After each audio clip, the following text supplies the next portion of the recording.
దేవునికి స్తోత్రం కలుగునుగా. హల్లెలూయా, ఆమేన్. హల్లెలూయా, హల్లెలూయా. ప్రార్థన చేద్దాం. ఓ మమ్మల్ని మిక్కిలిగా ప్రేమించిన మా మంచి తండ్రి, జీవం గల దేవుడా, జీవాధిపతి, నిన్న నేడు నిరంతరము ఒకటే రీతిగా ఉన్న మా పరమ తండ్రి, నా ప్రభు అయిన అబ్రహాం క్రీస్తు నీ పవిత్రమైన పాదాలకు వందనాలు, స్తుతులు, స్తోత్రములు, స్తోత్రములు, స్తోత్రములు ప్రభువానికి స్థుతులు, స్తోత్రములు చెల్లిస్తున్నాము నాయన.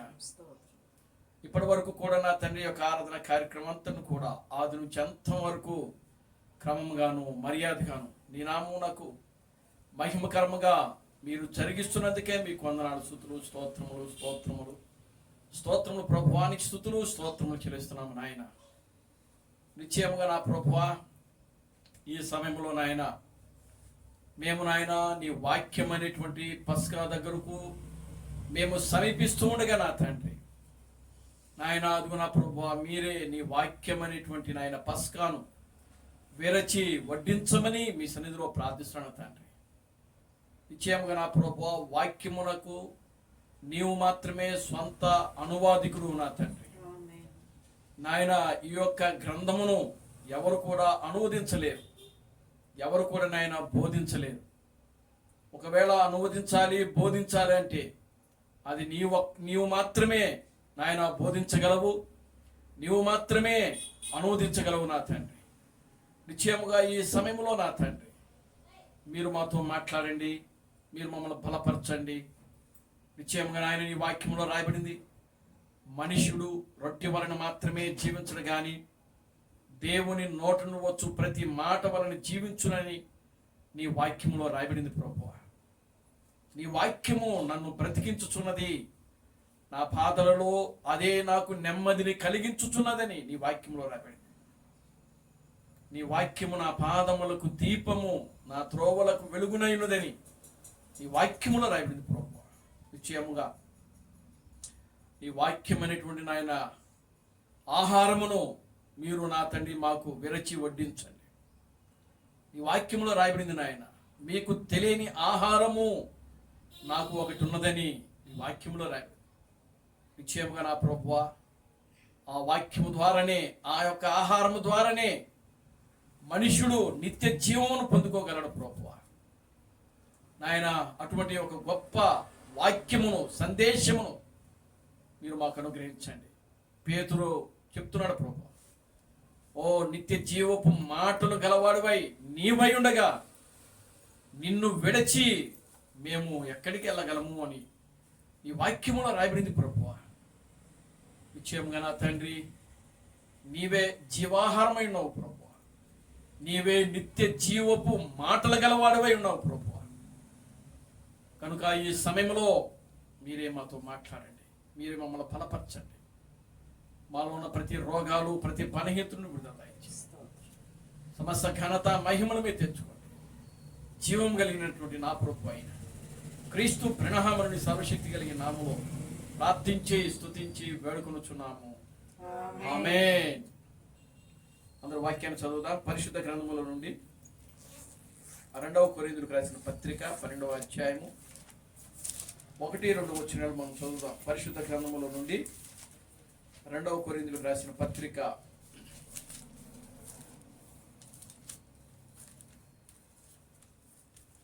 12వ అధ్యాయము 1-2 వచనాలు.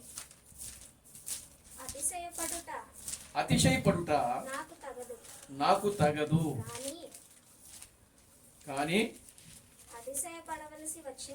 అతిశయపడవలసి వచ్చినది ప్రభువు దర్శనములను గూర్చియు ప్రత్యక్షతలు గూర్చియు చెప్పుదును. క్రీస్తునందున్న మనుషుని ఒకని ఎరుగుదును. అతడు 14 సంవత్సరముల క్రిందట మూడవ ఆకాశమునకు కొనిపోబడెను. అతడు శరీరముతో కొనిపోబడినో నేను ఎరుగను, శరీరము లేక కొనిపోబడినో నేను ఎరుగను, అది దేవునికే తెలియను. అట్టి మనుషుని నేనెరుగుదును.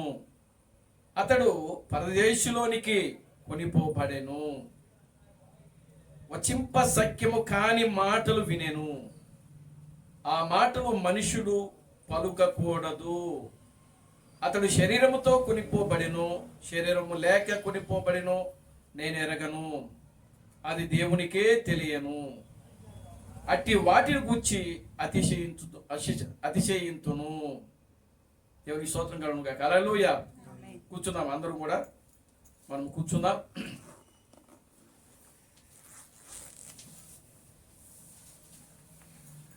దేవునికి స్తోత్రం కలుగును గాక. హల్లెలూయా. మన ప్రభువును రక్షకుడును విమోచకుడైన ప్రభు అయిన క్రీస్తు బ్రహ్మ యొక్క నామంలో మీ అందరికీ నా వందనాలండి. అందరికీ వందనాలు. దేవునికి స్తోత్రం కలుగును గాక. హల్లెలూయా. దేవుడు గడిచిన దినములన్నీ కూడా ఆయనకు ఉచితమైన కృపను బట్టి, దయను బట్టి, ప్రేమను బట్టి దేవుడు మనలను కాపాడి, మనలను రక్షించి, మనలను బ్రతికించి, మనలను ఆయన సజీవులుగా ఉంచుతున్నాడు. దేవునికి స్తోత్రం కలుగును గాక. హల్లెలూయా. ఆమేన్. హల్లెలూయా. హల్లెలూయా. ఎంతో మంది బిడ్డలు ఈ దినమును చూడాలని ఆశపడ్డారు, కానీ ప్రియమైన దేవుని బిడ్డలారా, దేవుడు వారికి అవకాశము లేదు. అనేక మంది బిడ్డలు మరణించారు. అనేక మంది బిడ్డలు బలహీనతలతో, అనారోగ్యములతో హాస్పిటల్లో ఉంటున్నారు. అనేక మంది బిడ్డలు కోమాలో ఉంటున్నారు. దేవుడు తన యొక్క ఉచితమైన కృపను బట్టి, ప్రేమను బట్టి, దయను బట్టి దేవుడు వాటన్నిటి నుండి మనలను ఆయన తప్పిస్తూ, మనలను కాపాడుతూ, మనలను బ్రతికిస్తూ, మనలను ఆయన సజీవులుగా ఉంచుతా ఉన్నాడు. దేవునికి స్తోత్రం కలుగును గాక. హల్లెలూయా. ఆమేన్. హల్లెలూయా. చూడండి ప్రియమైన దేవుని బిడ్డలారా, మనము ఈ లోకములో జీవిస్తూ ఉన్నాం. దేవునికి స్తోత్రం కలుగును గాక. హల్లెలూయా. ఈ లోకంలో జీవిస్తున్నటువంటి మనము దేవునికి చాలా దగ్గరగా, ఆయనకు సమీపముగా, ఆయనను నిత్యము కూడా ఆయనను స్తుతిస్తూ, ఆయన ఘనపరుస్తూ, ఆయన నామాన్ని మనము మహిమపరుస్తూ ఉండాలి. దేవునికి స్తోత్రం కలుగును గాక. హల్లెలూయా. దేవుడు మనలను ఈ భూమి మీదకి తీసుకుని వచ్చింది ఆయనను స్తుతించుటకు మాత్రమే, ఆయనను ఘనపరచుటకు మాత్రమే, ఆయనను ఆరాధించుటకు మాత్రమే. దేవునికి స్తోత్రం కలుగును గాక. హల్లెలూయా. కనుక అది మనము నిత్యం కూడా గుర్తుపెట్టుకోవాలి. దేవునికి స్తోత్రం కలుగును గాక. హల్లెలూయా. లోకస్తుల వలె మనము ఉండకూడదు. ఆమేన్. హల్లెలూయా. లోకస్తుల వలె వాళ్ళు ఏమి తిందుమా, ఏమి త్రాగుదమా, ఏమి ధరించుదమని వాటి గురించి వాడు ప్రయాసపడుదురు. దేవునికి స్తోత్రం కలుగును గాక. హల్లెలూయా. కనుక దేవుడు మొదట నా నీతిని, నా రాజ్యమును వెదకండి, అప్పుడు మీకు అవి అనుగ్రహించబడును అని వాక్యములో రాయబడి. దేవునికి స్తోత్రం కలుగును గాక. హల్లెలూయా. కనుక లోకస్తులు వాటి గురించి ప్రయాసపడుదురు అని వాక్యంలో రాయబడి. కనుక ప్రియులారా, మొదటిగా మనము ఆయన నీతిని, ఆయన రాజ్యమును వెదకాలి. ఆయన నీతి, ఆయన రాజ్యం అంటే దేవుని యొక్క వాక్యమే. దేవునికి స్తోత్రం కలుగును గాక. హల్లెలూయా. మొదటిగా ఆయన నీతిని, ఆయన రాజ్యము. ఆయన రాజ్యం అంటే, ఆయన రాజ్యం అంటే ఎక్కడైతే దేవుని కుమారులు, కుమార్తెలు వాళ్ళు కూడుకుంటారో అదే దేవుని యొక్క రాజ్యం. దేవునికి స్తోత్రం కలుగును గాక. హల్లెలూయా. అదే దేవుని యొక్క రాజ్యము. కనుక ఆ రాజ్యములో ఆయనే రాజుగా ఉంటాడు. ఆమేన్. హల్లెలూయా. ఆ రాజ్యములో ఆయనే రాజుగా ఉంటాడు. ఆయనే మనను పరిపాలించేటువంటి ఒక పరిపాలకుడుగా ఉంటాడు. ఆయనే మనకు న్యాయాధిపతిగా ఉంటాడు. దేవునికి స్తోత్రం కలుగును గాక. హల్లెలూయా. కనుక రాజ్యము అని అంటే జనులు కూడుకునుట, ప్రజలు కూడుకునే స్థలమును రాజ్యము అంట. అందుకని ఆయన ఏమన్నాడు, ఎక్కడ ఇద్దరు ముగ్గురు నా నామమును కూడి ప్రార్థించుదురో వారి మధ్యలో నేను ఉన్నాను అని వాక్యములో రాయబడింది. కనుక ప్రజలు ఎక్కడుంటారో అంటే ప్రజలు కాదు కానీ ఆయన నామములో ఎక్కడైతే కూడుకుంటారో, దేవుని స్తోత్రం కలుగును గాక. హల్లెలూయా. ఆయన నామంలో ఎక్కడైతే ఇద్దరు ముగ్గురు కూడుకుంటారో, ఎక్కడైతే ఆయన పేరట కూడుకుని ఆయన గురించి మాట్లాడుకుంటారో, ఎవరి గురించి? దేవుని గురించి మాట్లాడుకోవాలి. దేవుని స్తోత్రం కలుగును గాక. హల్లెలూయా. లోక సంబంధమైన మాటల గురించి కాదు. దేవుని స్తోత్రం కలుగును గాక. హల్లెలూయా. ఇద్దరు పరిశుద్ధులు కూడుకున్నప్పుడు, ఇద్దరు పరిశుద్ధులు కలిసినప్పుడు వారిలో నుంచి ఏం రావాలనంటే దేవుని గురించినటువంటి సంభాషణే రావాలి. దేవుని గురించినటువంటి మాటలు వారి నోటమిట రావాలి. వాళ్ళు రోడ్లో కలుసుకున్నా లేదా ఒక ఇంట్లో కలుసుకున్నా, వారు ఎక్కడ కలుసుకున్నా కూడా ప్రియులారా గమనించండి, వారు ఎవరి గురించి మాట్లాడుకోవాలి? ప్రభువుని గురించి మాట్లాడుకోవాలి. దేవుని స్తోత్రం కలుగును గాక. హల్లెలూయా. కనుక ఎక్కడ ఇద్దరు ముగ్గురు నా నామములో కూడి ప్రార్థించుదురో లేదా కూడుకుంటారో వారి మధ్యలో నేను. కనుక ఆయనే ఆయన యొక్క ప్రజలు, అదే ఒక చిన్న రాజ్యము.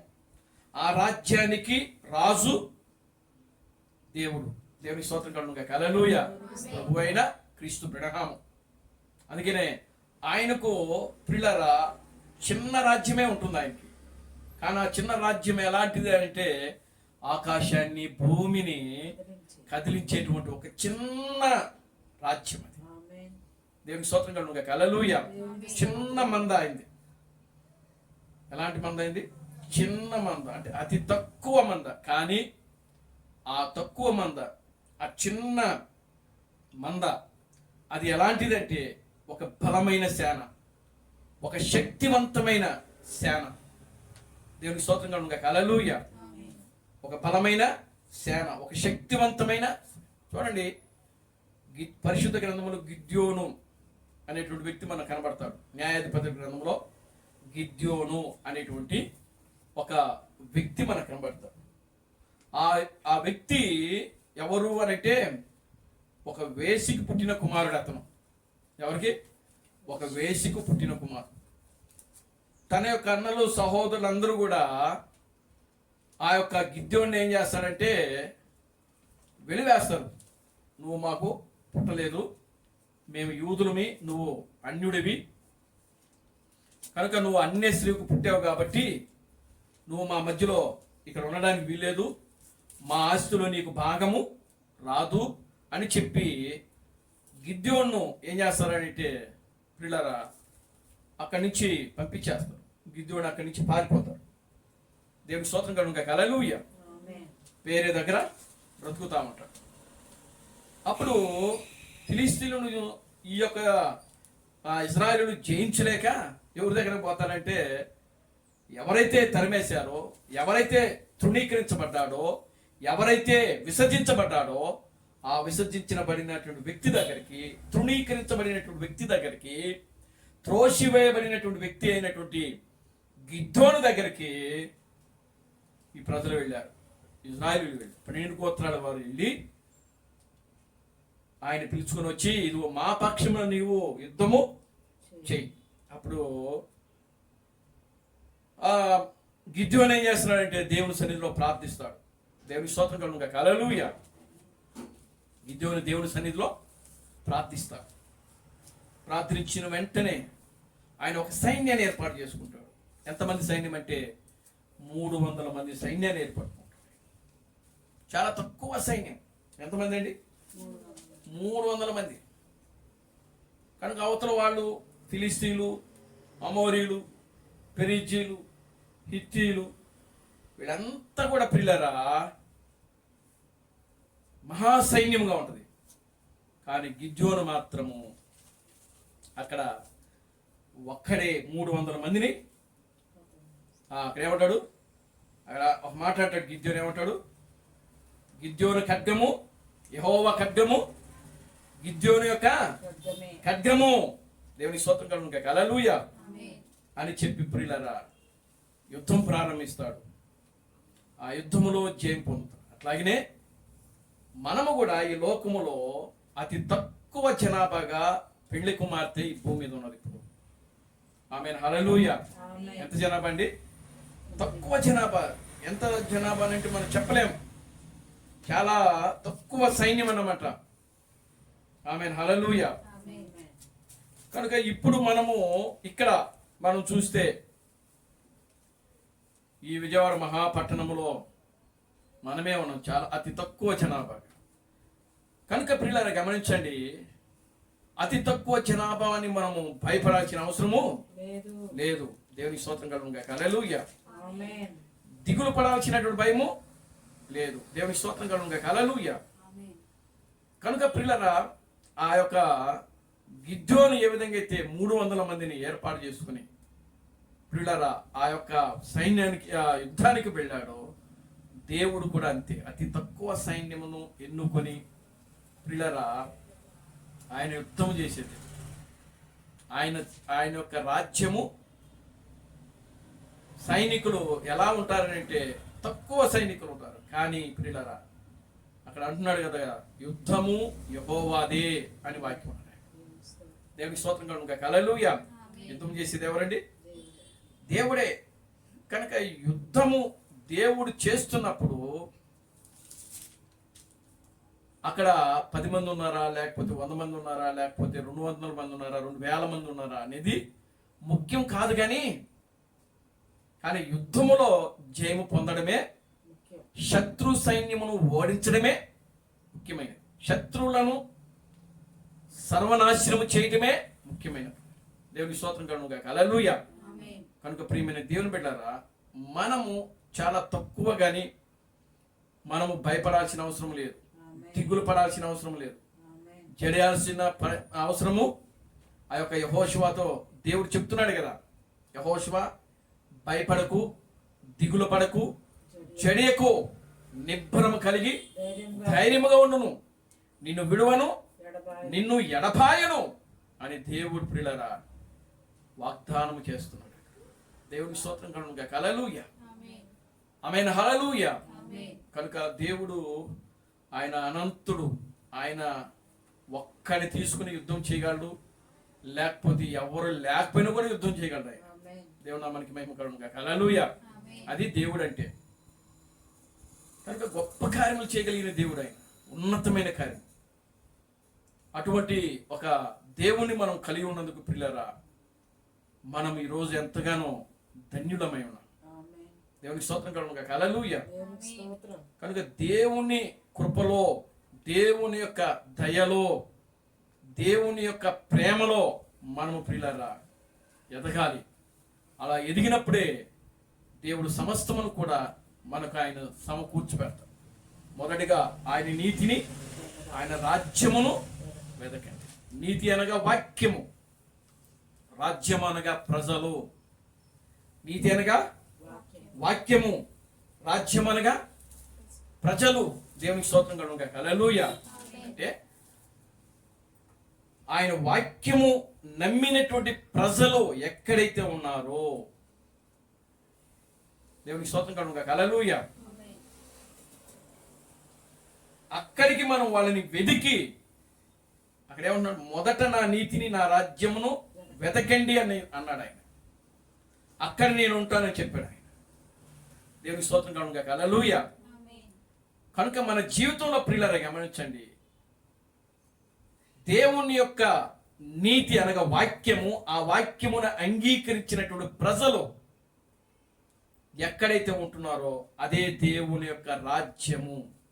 దానిని వెదికి పట్టుకొని వాళ్ళతో మనం ఏం చేయాలంటే సహవాసము చేసినప్పుడు అప్పుడు అవన్నీ కూడా మీకు అనుగ్రహించబడతాయి అని వాక్యం.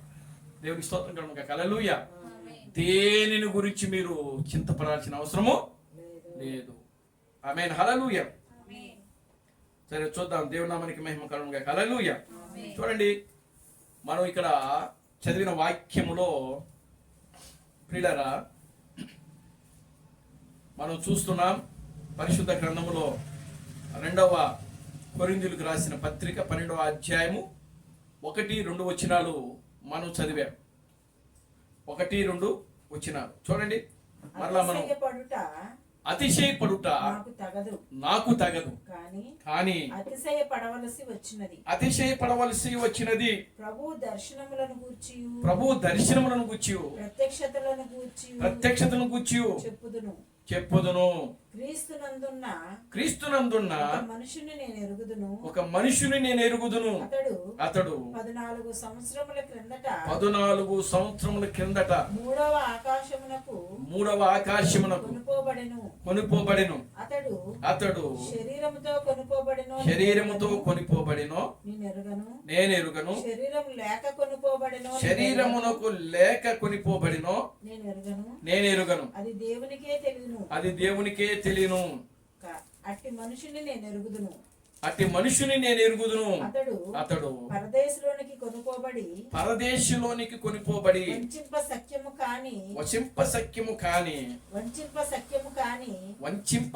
కాని మాటలు వినెను. ఆ మాటలు మనుషుడు పలుకకూడదు. అతడు శరీరముతో కొనుకోబడెను. శరీరము లేక కొనుకోబడెను నేను ఎరుగను. అది దేవునికే తెలియను. చాలండి. దేవునికి స్తోత్రం కలుగును గాక. హల్లెలూయా. ఇక్కడ పౌలు ఈ మాటలన్నీ కూడా మనకు తెలియజేస్తా ఉన్నాడు. దేవునికి స్తోత్రం కలుగును గాక. హల్లెలూయా. అయితే ప్రియులారా, అతిశయపడుట నాకు తగదు గాని అతిశయపడవలసి వచ్చినది. అంటే గర్వించుటకు నేను అర్హుడను కాను, అయినా సరే నేను ఏం చేస్తున్నాను? గర్విస్తున్నాను, అతిశయపడుతున్నాను అని చెప్తున్నాను. ఎందుకు ఆయన అతిశయపడుతున్నాడు, ఎందుకు ఆయన గర్విస్తున్నాడు అని అంటే ప్రియులారా గమనించండి. ఒక మనుషుడు ఎక్కడికి వెళ్ళాడంట? ఎక్కడికి వెళ్ళాడు? మూడవ ఆకాశానికి వెళ్ళాడంట. దేవునికి స్తోత్రం కలుగును గాక. హల్లెలూయా. ఎక్కడికి వెళ్ళాడండి? దేవునామానికి మహిమ కలుగును గాక. హల్లెలూయా. మూడవ ఆకాశమును కొనిపోబడ్డాడంట. కనుక అక్కడ ఆ మూడవ ఆకాశమునకు కొనిపోబడినప్పుడు అతడు శరీరముతో వెళ్ళాడో లేక శరీరము లేకయే వెళ్ళాడో నేను ఎరుగను అని చెప్పాడు.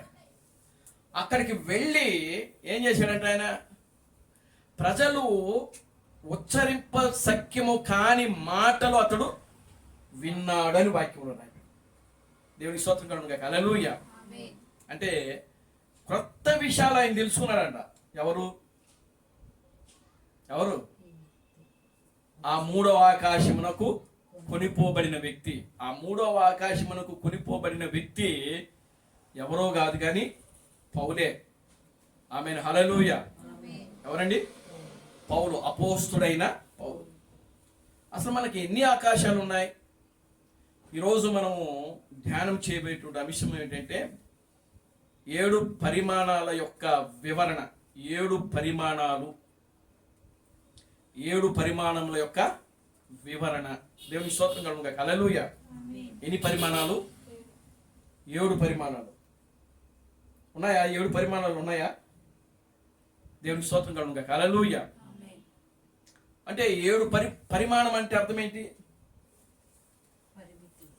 పరిమాణము అని అంటే భౌతికంగా, అంటే శారీరకంగా హద్దులు.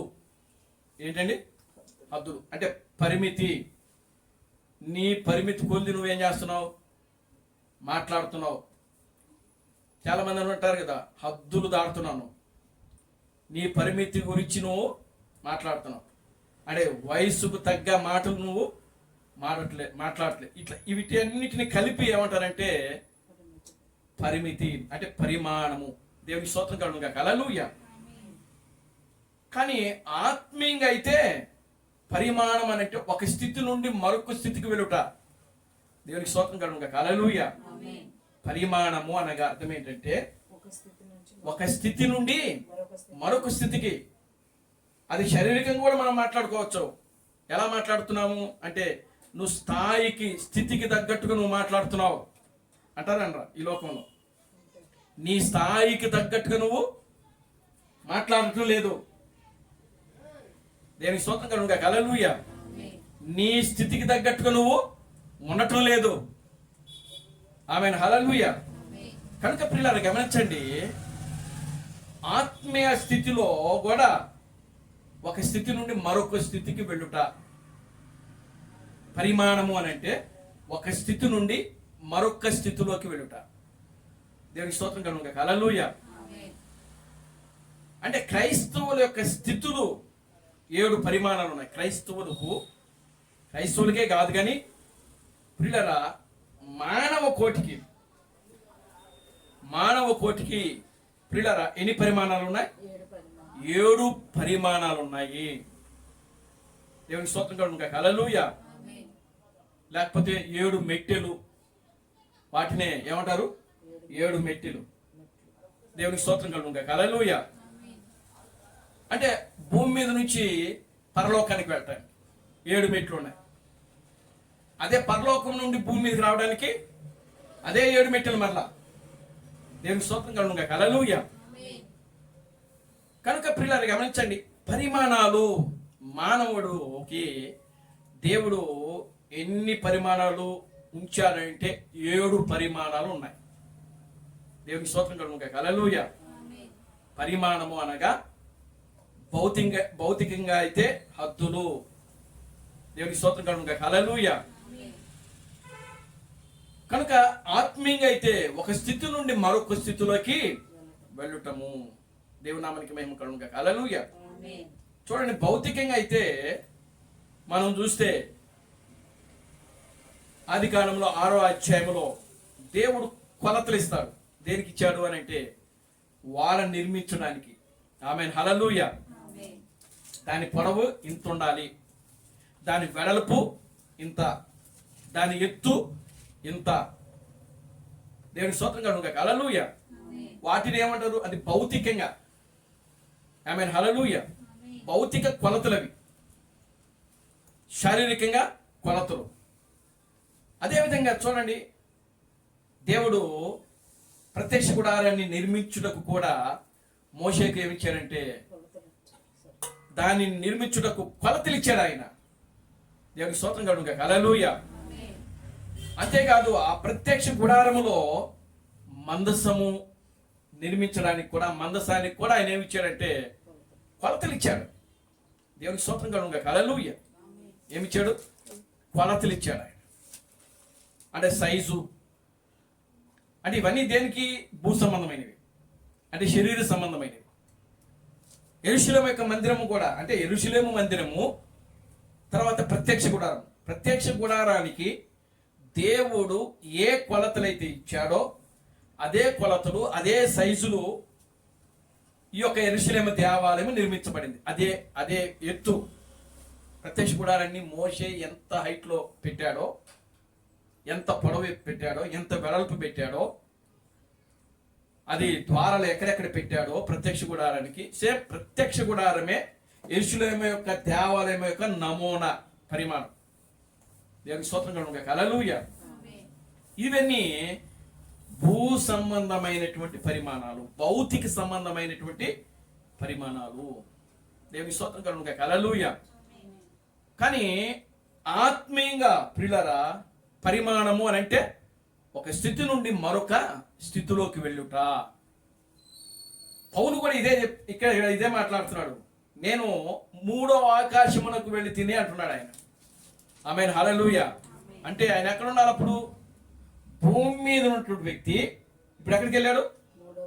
3వ ఆకాశానికి. దాన్ని ఏమంటున్నాడు ఆయన? పరదైసు అంటున్నాడు. ఆమేన్. హల్లెలూయా. ఎక్కడికి వెళ్ళాడంటే ఒక స్థితి నుండి మరొక స్థితిలోకి వెళ్ళాడు, అంటే పరదేశంలోకి వెళ్ళాడు ఆయన. ఎవరు? పౌలు. అయితే శరీరముతో వెళ్ళాడో శరీరము లేకయే వెళ్ళాడో నేను ఎరగను అని చెప్పాడు ఆయన. దేవుని స్తోత్రం కలుగుగా. హల్లెలూయా. ఆయన ఆ 3వ ఆకాశాన్ని ఏమని పిలుస్తున్నాడనంటే పరదేశు అని పిలిచాడు ఆయన. దేవుని స్తోత్రం కలుగుగా. హల్లెలూయా. అంటే ఈ పరదేశులో ఎవరున్నారు అని అంటే పరిశుద్ధులు ఉన్నారు. ఆమేన్ హల్లెలూయా. ఎవరి పరిశుద్ధులు అనంటే ఆదాము మొదలుకొని యేసుక్రీస్తు భూమి మీదకి వచ్చి రక్తము చిందించి, ప్రియులారా, ఎంతమంది అయితే పరిశుద్ధులు చనిపోయారో ఆ పరిశుద్ధులందరూ ఎక్కడున్నారు? అప్పుడు పాతాళములో ఉన్నారు. ఆయన చనిపోయిన వెంటనే ఎక్కడికి వెళ్ళాడు? యేసుక్రీస్తు పాతాళానికి వెళ్ళాడు, చెరలోకి వెళ్ళాడు ఆయన కూడా. అంటే చెరలో ఉన్నారు వీళ్ళంతా కూడా అప్పుడు. ఆమేన్ హల్లెలూయా. కనుక ఆ చెరగా ఆయన పట్టుకుని ఎక్కడికి వెళ్ళాడు అంటే అప్పుడు మూడో ఆకాశంలోకి వెళ్ళాడు. పౌలు దాన్నే పరదేశు అని పిలిచాడు. ఆయన దేవునికి స్తోత్రం కలుగును గాక. హల్లెలూయా. ఈ పరదేశం ఎక్కడ ఉంది అని అంటే దేవునికి ఒక మెట్టు కింద ఉంది. దానినే 6వ పరిమాణము. దేవునికి స్తోత్రం కలుగును గాక. హల్లెలూయా. ఏ పరిమాణం అది? 6వ పరిమాణం. 7వ పరిమాణంలో ఎవరున్నారు? దేవుడుండే స్థలం అది. దేవునికి స్తోత్రం కలుగును గాక. హల్లెలూయా. దేవుని యొక్క సింహాసనము, దేవుని యొక్క సింహాసనము ఉండే స్థలము, పరిశుద్ధులు, సెరూపులు, కెరూబులు ఉండే స్థలము 7వ పరిమాణము. దేవునికి స్తోత్రం కలుగును గాక. హల్లెలూయా. ఆ 7వ పరిమాణము కింద ఉన్న పరిమాణమే 6వ పరిమాణము. పౌలు 6వ పరిమాణంలోకి వెళ్ళాడంటే పరిశుద్ధులు ఉండే స్థలంలోకి వెళ్ళిపోయాడు ఆయన. దేవునికి స్తోత్రం కలుగును గాక. హల్లెలూయా. ఎట్లా వెళ్ళాడు అని అంటే శరీరముతో వెళ్ళాడో లేకపోతే శరీరము లేకయే వెళ్ళాడో ఆయనకు తెలియలేదు. ఆ స్థితి తెలియలేదు. దేవునికి స్తోత్రం కలుగును గాక. హల్లెలూయా. 14 సంవత్సరముల తరువాత అని వాక్యంలో రాయబడింది. ఆయన సేవ ప్రారంభించిన 14 సంవత్సరముల తరువాత, పౌలు సేవ ప్రారంభించినటువంటి 14 సంవత్సరముల తరువాత ఈ యొక్క సంఘటన జరిగింది అని వాక్యంలో రాయబడింది ఇక్కడ. దేవునికి స్తోత్రం కలుగును గాక. హల్లెలూయా. ఆమేన్ హల్లెలూయా. చూడండి, ఆయన పరిమాణంలోకి వెళ్ళాడు. ఏ పరిమాణంలోకి వెళ్ళాడు? 6వ పరిమాణంలోకి వెళ్ళాడు. 6వ పరిమాణంలో ఎవరున్నారు? అప్పటి వరకు పరిశుద్ధులు ఎవరైతే ఉన్నారో ఆ పరిశుద్ధులందరూ కూడా 6వ పరిమాణంలో ఉన్నారు. పౌలు అక్కడికి వెళ్ళి కొన్ని సంగతులు గ్రహించాడు. ఆ సంగతులు 12వ అధ్యాయము 13వ అధ్యాయం ఉన్నటువంటి విషయాలు అవి. దేవుని స్తోత్రం కలుగును గాక. హల్లెలూయా. చూడండి, 6వ పరిమాణంలో అక్కడ కొంతమంది ఉన్నారని పౌలు చెప్తున్నాడు. నేను అనేక సంగతులు వాడు మాట్లాడుకోవడం నేను విన్నానని చెప్తున్నాడు ఆయన. అవునా? దేవుని స్తోత్రం కలుగును గాక. హల్లెలూయా. కనుక అక్కడ ఆయన ఏదైతే విన్నాడో అవి మరలా వచ్చి భూమి మీద తెలియచేయడానికి ఇష్టపడట్లా. ఏమంటున్నాడు ఆయన? అది మనుషుడు పలకపోనటువంటి మాటలు, వచింపచక్యము కాని మాటలు అని వాక్యం రాయబడి. దేవుని స్తోత్రం కలుగును గాక. హల్లెలూయా. కానీ అక్కడ ఏం జరుగుతుందో పౌలు చూచాడు, పౌలు విన్నాడు. ఒకవేళ దానిని పౌలు గ్రహించలేకయే ఈ మాటలు మాట్లాడుతున్నాడు. దేవుని స్తోత్రం కలుగును గాక. హల్లెలూయా. ఇప్పుడు చూడండి, అసలు మానవుడు పరిమాణాలు మనం గమనిస్తే ఎన్ని పరిమాణాలు ఉన్నాయి? 7 పరిమాణాలు ఉన్నాయి. దేవుని స్తోత్రం కలుగును గాక. హల్లెలూయా. మొదటి పరిమాణం ఏంటి? మొదటి పరిమాణం ఏంటి? వెలుగు. మొదటి పరిమాణం ఏంటి? దేవుని స్తోత్రం కలుగును గాక. హల్లెలూయా. రెండవ పరిమాణం ఏంటంటే పదార్థము. ఆమేన్ హల్లెలూయా. రెండవ పరిమాణం ఏంటి? పదార్థం. మూడవ పరిమాణం ఏంటంటే కాలము. దేవుని స్తోత్రం కలుగును గాక. హల్లెలూయా. మూడవ పరిమాణం ఏంటి? కాలము. ఆమేన్ హల్లెలూయా. ఈ యొక్క 3 పరిమాణాలలో ఎవరు జీవిస్తున్నారు? మానవుడు నివాసం చేస్తున్నాడు. దేవునికి స్తోత్రం కలుగును గాక. హల్లెలూయా. ఎవరు నివాసం చేస్తున్నారు? మానవుడు. ఆమేన్ హల్లెలూయా. కనుక చూడండి, మానవుడు ఏ విధంగా నివసిస్తున్నాడు అని అంటే, మనిషి యొక్క జ్ఞానేంద్రియాలు ఉన్నాయి. మనిషికి ఎన్ని జ్ఞానేంద్రియాలు ఉన్నాయి? 5 జ్ఞానేంద్రియాలు ఉన్నాయి. అంటే శారీరకంగా, భౌతికంగా. దేవుని స్తోత్రం కలుగును. హల్లెలూయా. శారీరకంగా, భౌతికంగా మనిషికి 5 జ్ఞానేంద్రియాలు ఉన్నాయి. ఆత్మీయంగా ఒకే ఒక జ్ఞానేంద్రం ఉన్నది మానవునికి. అది కేవలము ఒక విశ్వాసము మాత్రమే. దేవుని స్తోత్రం కలుగును. హల్లెలూయా. చూడండి, వెలుగును మనం చూడగలుగుతున్నాం, అవునా? వెలుగును చూడగలుగుతున్నాం మనం. వెలుగును మనం తాకగలుగుతున్నాం.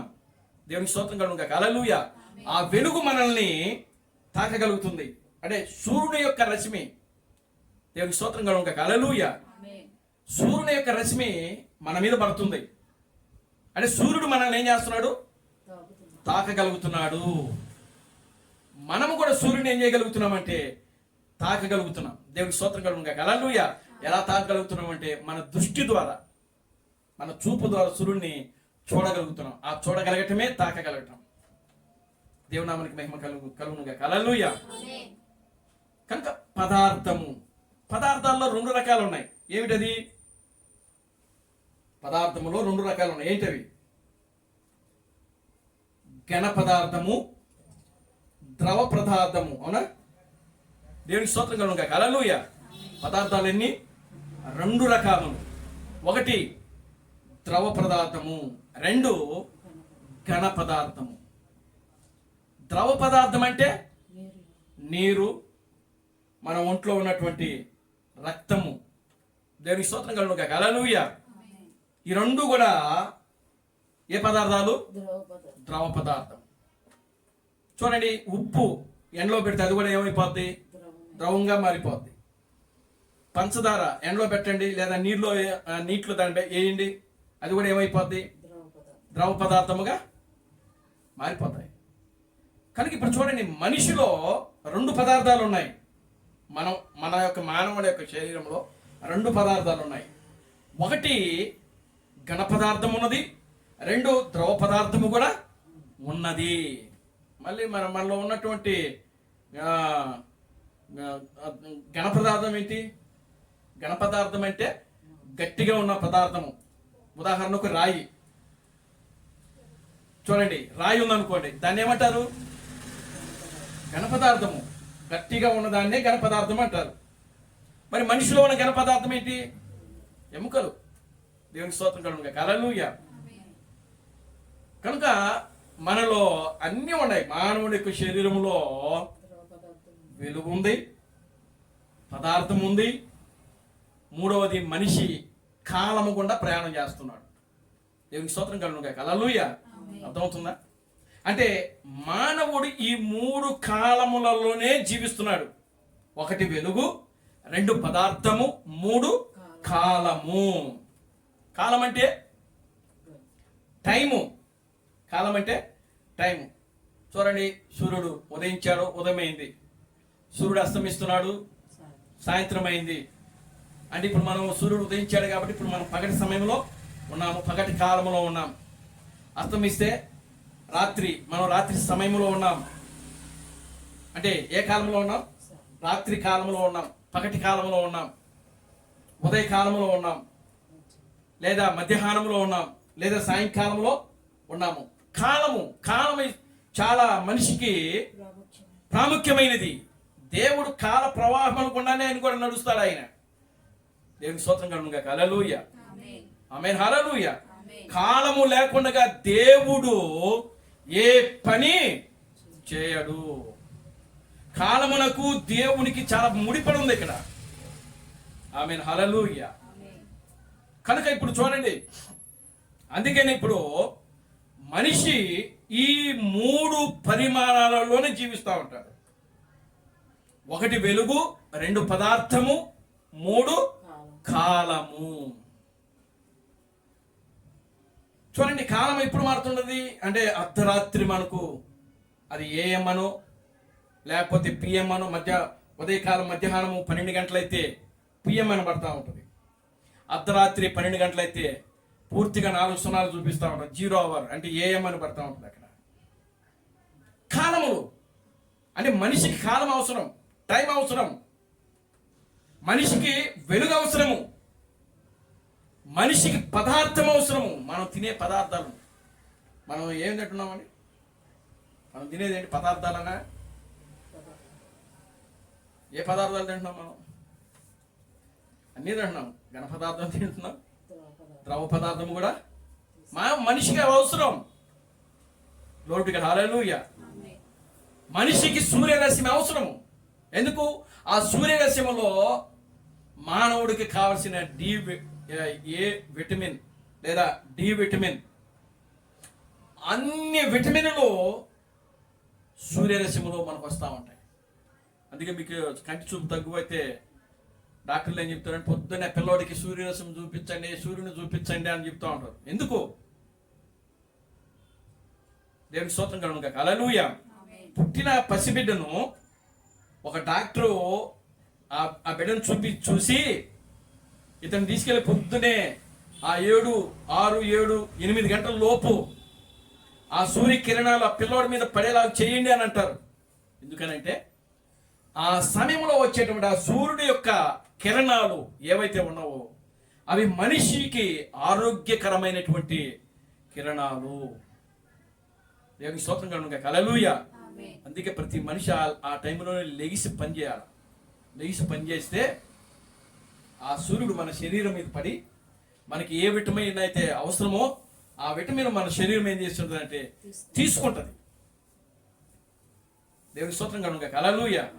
మనం ఎండలో తిరగము, ఎండలో పనిచేయము, పొద్దున్నే లెగము, ఏమి చేయం.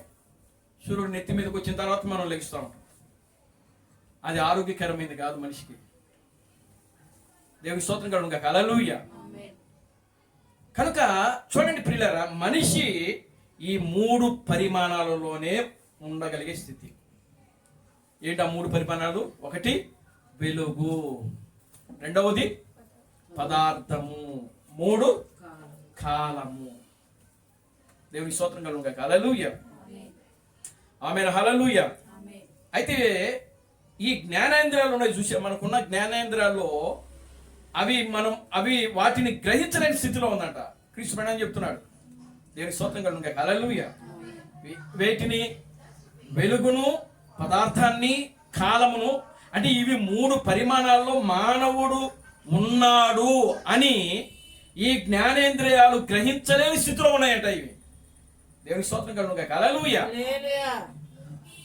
కనుక ఈ 3 పరిమాణాలని మనకు అర్థం కదా.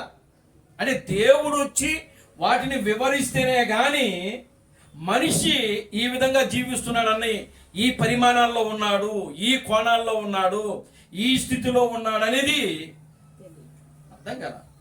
దేవుని స్తోత్రం కలుగును గాక. హల్లెలూయా. అవునా కదా? దేవుడు ఇక్కడ హల్లెలూయా. చూడండి, నిజంగా సూర్యుడు లేకపోతే మనిషి జీవించలేడు. ఒక విత్తనం ఉందనుకోండి, విత్తనములో జీవం ఉన్నదా లేదా, అది సచ్చిందా లేదా బతికుందా, విత్తనము బతికుందా లేకపోతే చచ్చిపోయిందా అనేది తెలియాలి అని అంటే ఆ విత్తనములో భూమిలో దాన్ని పాతి పెట్టాలి. అది ఎక్కడ పాతి పెట్టాలో తెలుసా? సూర్యుడు ఎక్కడైతే పడతాడో ఆ ప్రాంతములను భూమి త్రవ్వి అది పాతి పెడితే అప్పుడు సూర్యుడు ఆ భూమి మీద పడినప్పుడు అది తీసుకుంటుంది, ఆ భూమి తీసుకుంటుంది ఆ పదార్థము, ఆ మట్టిని ఏమంటారు? మట్టిని? పదార్థము. దేవుని స్తోత్రం కలుగును గాక. హల్లెలూయా. ఆ పదార్థము తీసుకుని తిన్నగా ఎక్కడికి తీసుకుని వెళ్తుంది? ఆ విత్తనం దగ్గరికి చేర్చుద్ది. దేవుని స్తోత్రం కలుగును గాక. హల్లెలూయా. అప్పుడు ఆ విత్తనములో ఉన్న జీవము తన్నుకుంటూ బయటకు వస్తుంది. అది బతికుంటే. ఏది బతికుంటే? విత్తనము బ్రతికుంటే. విత్తనం బ్రతికుంటాం అంటే ఏంటి అని అంటారేమో, తెలియని వాళ్ళు నిజంగా అలాగే అంటారు. దేవునికి స్తోత్రం కలుగును గాక. హల్లెలూయా. అవునా కదా? విత్తనం ఇది బతికుందా, ఇందులో జీవం ఉందా, ఇందులో జీవము లేదా అని తెలియాలి అని అంటే అది ఎక్కడ బాధ పెట్టాలి? దాన్ని బాగా ఎండబెట్టి ఏం చేయాలి? విత్తనాన్ని ఏం చేయాలి? ముందు ఎండబెట్టాలి. బాగా ఎండలో దాన్ని బాగా ఎండబెట్టి ఆ ఎండబెట్టిన దాన్ని నా 3 రోజులు నీళ్ళలో పెట్టి అప్పుడు తీసుకెళ్లి దాన్ని భూమిలో పాతాలి. దేవునికి స్తోత్రం చెప్పండి. హల్లెలూయా. ఏం చేయాలి? ముందు దాన్ని విత్తనాన్ని ఎండబెట్టాలి. దేవునికి స్తోత్రం కలుగును గాక. హల్లెలూయా. 3 రోజులు దాన్ని ఏం చేయాలి? నేలలో పెట్టాలి, నానబెట్టాలి. అప్పుడు దాన్ని తీసుకెళ్ళి ఎక్కడ పెట్టాలి? భూమిలో పెట్టాలి. సూర్యుడు తగలగానే ప్రియులారా అందులో ఉన్న జీవము ఒక మొక్క రూపంలో తన్నుకుంటూ బయటకు వస్తుంది. దేవుని స్తోత్రం కలుగును గాక. Hallelujah. Amen. Hallelujah. Glory to God. Hallelujah. కనుక సూర్య రశ్మి ఒక చెట్టుకే కాదు, మానవుని జీవితానికి కూడా సూర్యుడు అవసరము. అందుకే దేవుడు ప్రకృతిలో సూర్యుని మనకు పెట్టాడు. దేవుని స్తోత్రం కలుగును గాక. హల్లెలూయా. సూర్యుడు ఎంత అవసరమో చంద్రుడు కూడా అంతే అవసరం. Glory to God. హల్లెలూయా. కనుక సూర్యుడిలో ఉన్నటువంటి ఆ విటమిన్స్ ఏవైతే ఉన్నావో అవి ఖచ్చితంగా ప్రియులారా మానవునికి అవసరమై ఉన్నవి. అది వెలుగు. కనుక శరీర సంబంధంగా భౌతికముగా మానవుని జీవితానికి ఒక ప్రకృతి సంబంధమైన సూర్యుడు ఎంత అవసరమో ఆత్మీయ జీవితానికి, మానవుని జీవితానికి అసలైనటువంటి సూర్యుడైనటువంటి నీతి సూర్యుని యొక్క కిరణాలు కూడా మానవుని జీవితానికి అవసరము. దేవునికి స్తోత్రం కలుగును గాక. హల్లెలూయా. నీ వాక్యము నన్ను బ్రతికించుచున్నది, నా బాధలలో అదే నాకు నెమ్మదిని కలిగించుచున్నది. నీ వాక్యము నా పాదములకు దీపము, నా త్రోవలకు వెలుగునై ఉన్నది. మనుష్యుడు రొట్టె వలన మాత్రమే జీవించడు గాని దేవుని నోట నుండి వచ్చు ప్రతి మాట వలన జీవించును. వాక్యమే విత్తనము. ఆమేన్. హల్లెలూయా. వాక్యమే విత్తనము.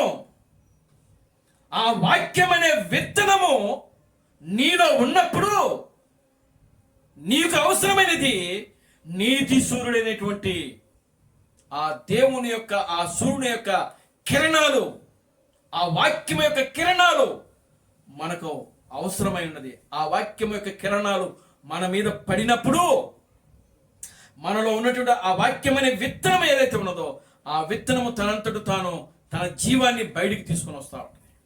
అప్పుడు నువ్వు బ్రతుకున్నట్టు లెక్క. దేవుని స్తోత్రం కలుగును గాక. హల్లెలూయా. ఆమేన్. హల్లెలూయా. కనుక మనం మానవుడు ప్రకృతిగా, భౌతికంగా ఈ లోకములో 3 పరిమాణాలు గుండా ఏం చేస్తున్నాడు? జీవిస్తున్నాడు, ప్రయాణిస్తున్నాడు. 1 వెలుగు, 2 పదార్థము, 3 దేవుని స్తోత్రం కలుగును గాక. హల్లెలూయా.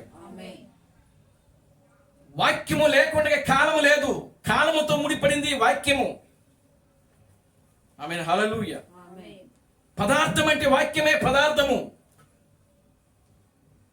మానవుని జీవితానికి భౌతికంగా ఈ 3 ఎంత అవసరమో ప్రియులారా ఆధ్యాత్మికంగా కూడా మానవునికి అవి అంతే అవసరమై ఉన్నవి. దేవునికి స్తోత్రం కలుగును గాక. Hallelujah. Glory to God. Hallelujah.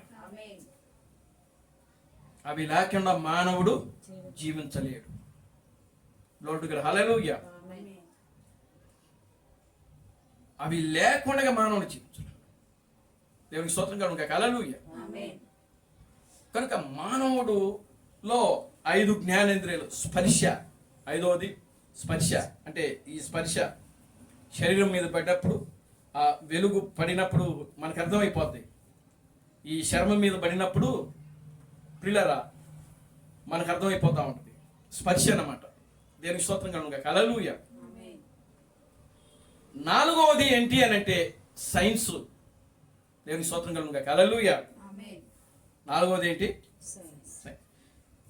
Glory to God. Hallelujah. Science. 4వది ఏంటండి? సైన్స్. ఆమేన్. హల్లెలూయా. సైన్స్ అంటే టెక్నాలజీ. సైన్స్ అంటే టెక్నాలజీ. క్రీస్తు బ్రహ్మము భూమి మీద ఉన్నప్పుడు అప్పుడే సైన్స్కు మార్గం ఏర్పడింది. అంటే టెక్నాలజీకి మార్గం అనేది ఏర్పడింది. ఇప్పుడు ఈ మైక్ యంత్రం ఉందనుకో, దీని ఏమంటారు? యంత్రము, పరికరము అంటారు. దీని ఏమంటారండి? పరికరము అంటే యంత్రము. మన మాటను తీసుకుని దాన్ని ఏం చేస్తుందంటే మైక్ ద్వారా అది ఎక్కడికి తీసుకుని వెళ్తుంది? గాలిలో తీసుకుని వెళ్ళి, గాలి అంటే తరంగాల్లోకి వెళ్ళి ఆ తరంగాల్లో మాటగా మార్చి అది మరలా బయటికి విడుదల చేయటమే సైన్స్. దేవుని స్తోత్రం కలుగును. హల్లెలూయా. కనుక క్రీస్తు బ్రహ్మ ఉన్న కాలంలో ఈ మైక్రోఫోన్స్ వచ్చాయి. ఆమెన్. హల్లెలూయా. అంటే సౌండ్ సిస్టమ్. రెండవది టెలివిజన్. దేవుని స్తోత్రం కలుగును. హల్లెలూయా. ఆయన ఉన్న టైంలోనే అది భూమి మీదకి వచ్చాయి, అవి కనుగొనబడ్డాయి. దేవుని స్తోత్రం కలుగును. హల్లెలూయా.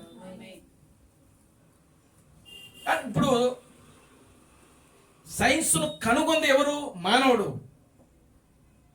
సైన్స్ ద్వారా మానవుడు రాలా. చాలా అర్థం చేసుకోండి ఇక్కడ. దేవుని స్తోత్రం కలుగును. హల్లెలూయా. సైన్స్ ద్వారా మానవుడు రాలా. సైన్స్ను కనుక్కుందే మనిషి, మానవుడు. అది ఎవడో ఉంటాడు ఒకడు, బైనరేషన్. ఒకడు మానవుడు ఎట్లా వచ్చాడంటే ఏం చెప్తాడు? సైన్స్ ద్వారా వచ్చాడండి అన్నట్టు. ఒక సైంటిస్ట్ కూడా ఉంటాడు, ఒక ఆయన పేరు ఏదో ఉంది. ఏం పేరు ఆయన పేరు? మానవుడు కోతుల నుండి వచ్చాడని చెప్పి చెప్తాడు ఆయన. ఏం పేరు ఆయన పేరు? దేవునికి స్తోత్రం కలుగును. హల్లెలూయా. ఏం పేరు? కనుక చూడండి, అతను ఏం చెప్తాడంటే, అతను ఒక సైంటిస్టు. అతను ఏం చెప్తాడు? మానవుడు ఎక్కడి నుంచి వచ్చాడంట? కోతుల నుంచి వచ్చాడట. మరి మానవుడు కోతుల నుంచి వస్తే ఈరోజు అనేకమైన కోతులు ఉన్నాయి ఈ భూమి మీద, అవునా? మరి అవన్నీ ఎందుకు మానవుడిగా మారట్లేదు? దేవునికి స్తోత్రం కలుగును. హల్లెలూయా. నిజంగా మానవుడు కోతు ద్వారానే వస్తే ఇప్పుడు మానవుడికైనా మనకు ఏముండాలి? వెనకాల తోకలు ఉండాలి. కోతులకి ఏముంటుంది? వెనకాల కోతికి ఏముంటుంది? తోక ఉంటుంది. అది 4 కాళ్ళతో నడుస్తుంది. మరి మనం 4 కాళ్ళతో నడుస్తామా? దేవునికి స్తోత్రం కలుగును. హల్లెలూయా. మనిషి 2 కాళ్ళతో నడుస్తాడు, కానీ కోతి 4 కాళ్ళతో నడుస్తుంది. కోతికి వెనకాల తోక ఉంటుంది, మనిషికి తోక ఉండదు. మనిషి దేవుని యొక్క స్వరూపము, దేవుని యొక్క పోలిక మానవుడు. ఆయన స్వరూపమందు ఆయన మానవుణ్ణి సృష్టించుకున్నాడు ఆయన. దేవుని స్తోత్రం కలుగును. హల్లెలూయా. కనుక సైన్స్ ద్వారా మానవుడు రాలేదు, కానీ మానవుడు సైన్స్ను ఏం చేసినాడంటే కనుక్కున్నాడు. మానవుడు సైన్స్ని ఏం చేస్తున్నాడు? కనుక్కున్నాడు. దేవుని స్తోత్రం కలుగును. హల్లెలూయా. అంతేగాని సైన్స్ ద్వారా మనిషి రాలేదు. ఒకవేళ మనిషి ద్వారానే సైన్స్ ద్వారా మనిషి వచ్చాడనంటే అది పూర్తిగా దేవునికి వ్యతిరేకమైనటువంటి పని. దేవునికి స్తోత్రం కలుగును. హల్లెలూయా. ఆమేన్. హల్లెలూయా. పూర్తిగా ఎంత అవివేకము! సైన్స్ ద్వారా మనిషి వచ్చాడంటే ఎంత బుద్ధిహీనత! దేవునికి స్తోత్రం కలుగును. హల్లెలూయా. మరి ఫోను ఇప్పుడు ఆ మనిషి గర్భంలోకి వెళ్ళి ఒక పిండంగా రావచ్చుగా. మరి సైన్స్ ఇది. ఫోన్ ఏంటి? టెక్నాలజీ ఇది సైన్స్. ఇది దేవునికి స్తోత్రం కలుగును. హల్లెలూయా. ఫోను కనిపెట్టారా లేకపోతే తనకు తానుగా ఉద్భవించి వచ్చిందా? ఫోన్ ఎలా తయారైంది? మనిషి ద్వారా తయారు చేయబడింది ఫోను. ఈ ఫోను మనిషిని తయారు చేయలేదు. అర్థమవుతుందా? దేవునికి స్తోత్రం కలుగును. హల్లెలూయా. సైన్స్ ద్వారా ఫోను కనిపెట్టబడింది, అంతేగాని సైన్స్ ద్వారా మనిషి రాల. దేవునికి స్తోత్రం కలుగును. హల్లెలూయా. ఒకవేళ సైన్స్ ద్వారా మనిషి వచ్చారని చెప్తే అది బుద్ధిహీనత, అవివేకము. దేవునామానికి మహిమ కలుగును. హల్లెలూయా. వాళ్ళు అంటారు కదా, దేవుడు లేడని బుద్ధిహీనులు తమ హృదయములలో అనుకొందురు. వారు చెడిపోయిన వారు, వారు బొత్తిగా చెడిపోయిన వారు అసహ్య కార్యములు చేయుదురు అని వాక్యములో రాయబడింది. దేవునికి స్తోత్రం కలుగుగా. హల్లెలూయా. కనుక ప్రియమైన దేవుని బిడ్డలారా, ఆ సైంటిస్టు ఆయన ఏమని చెప్తున్నాడు అని అంటే, కోతు నుండి మానవుడు వచ్చాడు, సైన్స్ నుండి మానవుడు వచ్చాడు. తప్పు. దేవునికి స్తోత్రం కలుగుగా. హల్లెలూయా. అది పూర్తిగా వాక్యానికి తప్పది. Glory to God. Hallelujah. Science ను కనుక్కుందే మానవుడు. ఆ జ్ఞానాన్ని ఇచ్చింది దేవుడు మానవుడికి. ఆమేన్. హల్లెలూయా. సైన్స్ కి మానవుడికి చాలా దగ్గర సంబంధం ఉంది. సైన్స్ ఎవరి ద్వారా నడిపించబడుతుందని అంటే మనిషి ద్వారా అది ఆపరేట్ చేయబడుతుంది. ఇప్పుడు చూడండి, ఏఐ టెక్నాలజీ వచ్చింది. మనం అడిగితే అది ఇస్తుంది, అంతేగాని మన మనసులో ఉన్నది అది బయటికి తీసుకుని వచ్చి ఇస్తుందా? ఇస్తుందా? ఒకవేళ నిజంగా మన మనసులో ఉన్నది ఏఐ గ్రహించి అది మనకి ఇవ్వగలిగితే దాని ద్వారా మనం వచ్చినట్టు, సైన్స్ ద్వారా మనం వచ్చినట్టు. అవునా? అర్థమవుతుందా మీకు? దేవుని స్తోత్రం కలుగుగా. హల్లెలూయా. మరి మనము పలికితే అది ఒక వీడియో తయారు చేసి ఇస్తుంది. నాకు ఈ విధమైన వీడియో కావాలని అడిగితే ఏఐని, ఆ ఏఐ అది తయారు చేసి ఇస్తుంది. అంటే మన మనసులో ఉన్న దాన్ని దానికి చెప్తే అది క్రియేట్ చేసి ఇస్తుంది మనకు. అంతేగాని మన మనసులో ఉన్నది అది గ్రహించి మనకు అది ఇవ్వటం లేదు. సైన్స్ను నడిపిస్తుంది మానవునికి ఇచ్చిన దేవుడిచ్చిన జ్ఞానం ద్వారా సైన్స్ నడపబడుతుంది, కానీ సైన్స్ ద్వారా మనిషి రాలేడు. దేవుని స్తోత్రం కలుగుగా. హల్లెలూయా. ఆమేన్. హల్లెలూయా. సైన్స్ కు అందని విషయాలే దేవుడు ప్రకృతిలో ఎన్నో కార్యాలు చేశాడు. సైన్స్ కు అందని విషయాలు ఏమిటి? ఏమండి?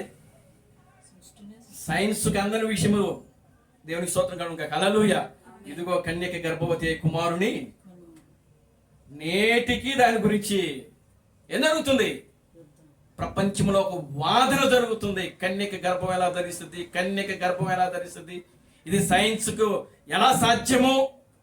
సైన్స్ ను నడిపేదే దేవుడు అయినప్పుడు ఒక కన్యకకు గర్భం ఇవ్వడం ఆయనకు ఏమన్నా అసాధ్యమైన కార్యం అది? దేవునికి స్తోత్రం కలుగుగా. హల్లెలూయా.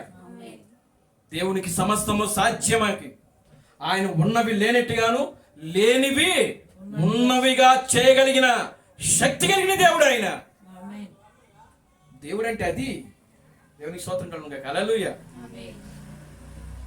కనుక ఆయన కన్యకకు పుట్టగలడు, ఆయన పెళ్ళైన దంపతులకు కూడా పుట్టగలడు. ఆయన ఎలా రావాలనుకుంటాడో అలాగిన ఆయన రాగలడు. అది ఆయన ఇష్టం. నువ్వు ఇలా ఎందుకు వచ్చావు, అలా ఎందుకు చేశావు అని ఆయన ఎవ్వరు కూడా మనము ప్రశ్నించే హక్కు ఆయనకు. పౌలు అదే అంటున్నాడు కదా, నువ్వు దేవుని ప్రశ్నించకపోయిన వారు మనం అదే మాట్లాడుతున్నాం. దేవునికి స్తోత్రం కలుగుగా. హల్లెలూయా. కనుక ప్రియమైన దేవుని బిడ్డలారా, చూడండి, ఈరోజు టెక్నాలజీ 4వ పరిమాణం ఏంటంటే సైన్స్. 4వ పరిమాణం ఏంటి? సైన్స్ ఎక్కడ ఉంది? భూమి మీదనే ఉంది సైన్స్. అవునా? అంటే మానవుడు ఎక్కడ ఉంటే సైన్స్ కూడా అక్కడే ఉంటుంది. Glory to God. హల్లెలూయా. ఎందుకంటే దేవుడు సైన్స్కి ఏం చేసినాడంటే మానవుడు కనుక్కొని దాన్ని అనుమతి ఇచ్చాడు. ఎందుకు అనుమతి ఇచ్చాడో తెలుసా? మనిషి ర్యాకెట్లో ప్రయాణం చేసి అంతరిక్షంలోకి వెళ్ళడానికి. మనిషి ర్యాకెట్ను ఎందుకు కనుక్కోవాలి, ఎందుకు అంతరిక్షంలోకి వెళ్ళాలి అని అంటే దాన్ని ఊరికినే ఒక ఛాయగా, ఒక నీడగా దేవుడి ప్రకృతిలో పెట్టాడు. ఎందుకనంటే రేపు అంతరిక్షాన్ని దాటి వధువు వెళ్ళబోతుంది అని చెప్పడానికి ఒక సూచనగా, ఒక ఛాయగా దేవుడు ఈ టెక్నాలజీని అనుమతించాడు ఆయన. దేవునికి స్తోత్రం కలుగుగా. హల్లెలూయా. అంతేగాని సైన్స్ ద్వారా మానవుడు వచ్చాడని చెప్పడానికి కాదు. దేవునికి స్తోత్రం కలుగుగా. హల్లెలూయా. సైన్స్ ద్వారా ఇప్పుడు కంప్యూటర్ను మనం నొక్కితే పని చేస్తుంది, మనం నక్కకుండా దాన్ని పని చేయమను పోని. దేవునికి స్తోత్రం కలుగుగా. హల్లెలూయా. ఒక ల్యాప్టాప్ ఉంది, ఒక ఫోన్ ఉంది, ఏదైనా సరే ఇది ప్రకృతిలో మనం వాడే ఎలక్ట్రానికల్ సంబంధించిన వస్తువు ఏదైనా సరే అది సైన్స్కు సంబంధించింది. అది పని చేయాలంటే మానవుడు లేకుండా అది పని చేయదు. దేవునికి స్తోత్రం కలుగును గాక. హల్లెలూయా. సైన్స్ దేవుడు కాదు, కానీ సైన్స్ నడిపిస్తున్నవాడు దేవుడు. దేవునికి స్తోత్రం కలుగును గాక. హల్లెలూయా. సైన్స్ ను సృష్టించింది దేవుడు ఈ ప్రకృతిలో. ఆమేన్. హల్లెలూయా. చూడండి, మోషే ఉన్నాడు. మోషే ఆ యొక్క పర్వతం పైన ఏం చేసినాడు? ఆయన ఒక పొదం మండుతా ఉంది కానీ కాలిపోవటం లేదు. మోషే అనుకున్నాడు, ఆయన క్రీస్తు చెప్తున్నాడు. ఏం చెప్తున్నాడంటే, నిజంగా చెట్టు మండుతుంది, ఆకులు మండుతూ ఉన్నాయి, పొదంతా కూడా మండుతా ఉంది, కానీ ఆ పొద కాలిపోవటం లేదే. నిజంగా ఒక పొద మంట పెడితే పొద ఏమైపోద్ది? అది ఎంత పచ్చి చెట్టు అయినా సరే పెట్రోల్ పోసి తగలబెట్టండి, ఏమైపోద్ది? మాడి మసి అయిపోద్ది. పచ్చి చెట్టుకి, ఒక పచ్చి చెట్టుకి, బాగా నిగనిగలాడుతున్న ఒక పచ్చి చెట్టుకి మనం దాని మీద పెట్రోల్ పోసి దానికి నిప్పంటిస్తే ఏమైపోద్ది? అది లోపల ఉన్న ఏరుతో కూడా ఎండిపోద్ది. దేవునికి స్తోత్రం కలుగును గాక. హల్లెలూయా. కానీ అక్కడ ఆ సీనాయి, ఆ పర్వతం మీద మోషే చూస్తున్నాడు దర్శనం. ఆయన చూస్తున్నాడు దర్శనాన్ని. ఏమిటా దర్శనము? ఒక పొద మండిపోతుంది, కానీ ఆ పొద కాలిపోవటంలా. ఒక ఆకు రావటం లేదు దాని నుంచి. ఒక కొమ్మ కూడా దాని నుంచి ఊడి పడిపోవటం లేదు. మోషే గమనించాడు, ఏంటి ఈ విచిత్రము? ఈ చెట్టు ఏ రసాయనముతో తయారు చేయబడింది? నేను దానిని వెళ్ళి పరీక్షించాలి. ఆ రోజుల్లో మొట్టమొదటి సైంటిస్ట్ ఆయనే. దేవునికి స్తోత్రం కలుగును గాక. హల్లెలూయా. ఆ చెట్టు ఏ రసాయనముతో తయారు చేయబడి అక్కడ పెట్టబడింది, దాన్ని పరీక్షించుటకే వెళ్ళాడు. దేవునికి స్తోత్రం కలుగును గాక. హల్లెలూయా. ఆ చెట్టు, ఆ మండుచున్న అగ్ని దేవుడని మోషే గ్రహించలేకపోయాడు అక్కడికి వెళ్ళే వరకు. దేవునికి స్తోత్రం కలుగును గాక. హల్లెలూయా. ఆయనే సైన్స్ అయి ఉన్నాడు. ఎవరు? దేవుడే గొప్ప సైన్స్ అయి ఉన్న దేవుడు ఆయన. అందుకే ఆయన అర్థం కావట్ల ప్రపంచానికి. దేవునికి స్తోత్రం కలుగును గాక. హల్లెలూయా. దేవుడు నీకు అర్థం కావాలని అంటే ఆ యొక్క సైన్స్ యొక్క పరిమాణంలో కూడా నువ్వు కూడా ఉండాలా. దేవుడు నిన్ను కూడా ఆ కోణాల్లో పెట్టాలి. దేవునికి స్తోత్రం కలుగును గాక. హల్లెలూయా. కనుక ప్రియమైన దేవుని బిడ్డలారా, 4వ పరిమాణము సైన్సు. సైన్స్ను కనుక్కున్నది, టెక్నాలజీని కనుక్కున్నది దేవుడు. మానవుడికి ఆ జ్ఞానం ఇచ్చింది దేవుడు. దేవునికి స్తోత్రం కలుగును గాక. హల్లెలూయా. ఆమేన్. హల్లెలూయా. నిజంగా అర్థం పర్థం లేని వాదనలు చేస్తారు. ఆ మాట్లాడేదానికి అర్థం ఉండదు, పర్థం ఉండదు, ఏముండదు. దేవునికి స్తోత్రం కలుగును గాక. హల్లెలూయా. డార్విన్ సిద్ధాంతం. ఆ సైంటిస్ట్ పేరు ఏంటంటే, ఏం పేరు? డార్విన్. పరిశుద్ధాత్మ దేవుడు ఇప్పుడు ఆ పేరును గుర్తు చేశాడు. దేవునికి స్తోత్రం కలుగును గాక. హల్లెలూయా. ఆయనే ఆ డార్విన్ అనేటువంటి ఆ సిద్ధాంతం కలిగిన వ్యక్తి. కోతుల నుంచి మానవుడు వచ్చాడని చెప్పాడు ఆయన. ఆయన ఒక గొప్ప సైంటిస్ట్. ఆయన దేవునికి స్తోత్రం కలుగును గాక. హల్లెలూయా. టెక్నాలజీ కనుక్కోరాని ఆయన అంటే ఆయన ఏం కనుక్కున్నాడు? కోతుల నుంచి మానవుడు వచ్చాడు అని చెప్పాడు. అంటే ఆ దేవునికి వ్యతిరేకమైన సిద్ధాంతాన్ని కనుక్కున్నాడు అతను. దేవునికి స్తోత్రం కలుగును గాక. హల్లెలూయా. చూసారా పిల్లలు? అంటే ప్రతి దాంట్లో వ్యతిరేకం ఉంటుంది. ఇప్పుడు సూర్యుడు వెలుగుడు ఉన్నాడు అనుకోండి, దాంట్లో కూడా వ్యతిరేకం ఉంటుంది. అంటే దేవుడు ఏదైతే మానవుడికి కావలసినవన్నీ కూడా ఆయన సమకూర్చి పెడుతున్నాడో, అపవాది దాన్ని ఏం చేస్తా వస్తుంది అంటే అనుకరణ చేస్తా వస్తుంది. ఏం చేస్తుంది? అపవాదికి వాటిని సృష్టించే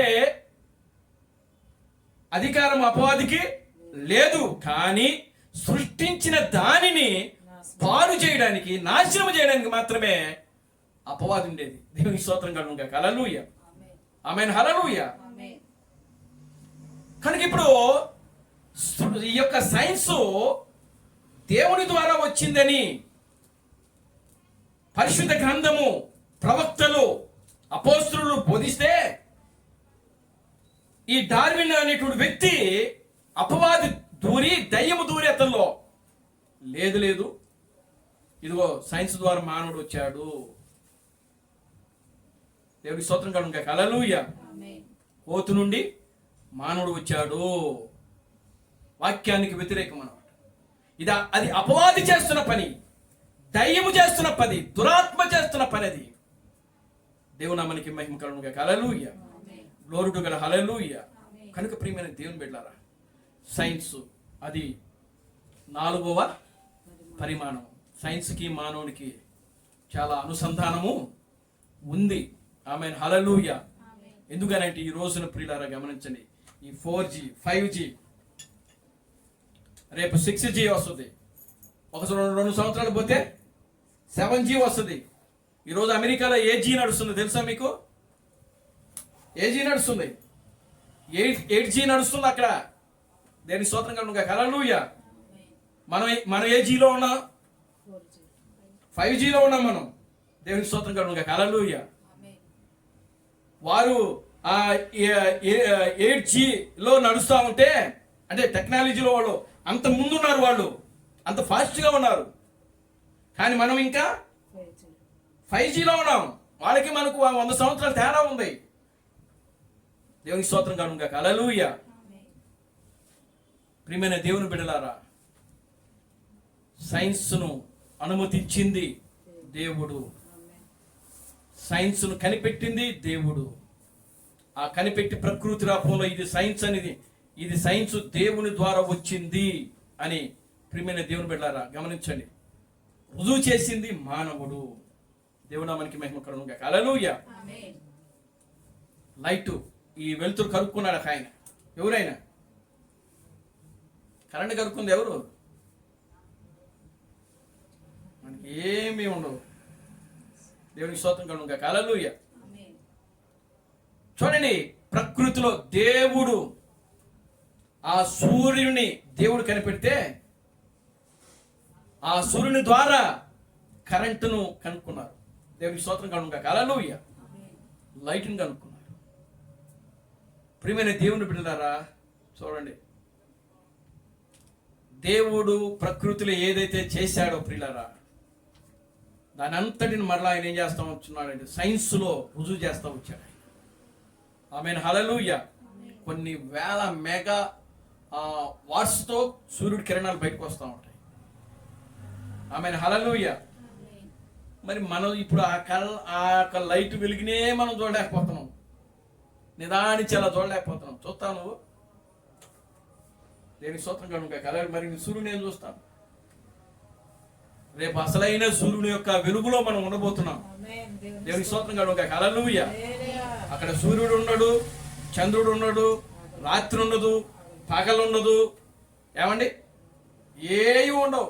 ఎందుకంటే గొర్రె పిల్లయే దానికి వెలుగై ఉన్నాడు అని వాక్యంలో రాయబడింది. దానికి అసలైన వెలుగు ఎవరు? గొర్రె పిల్ల.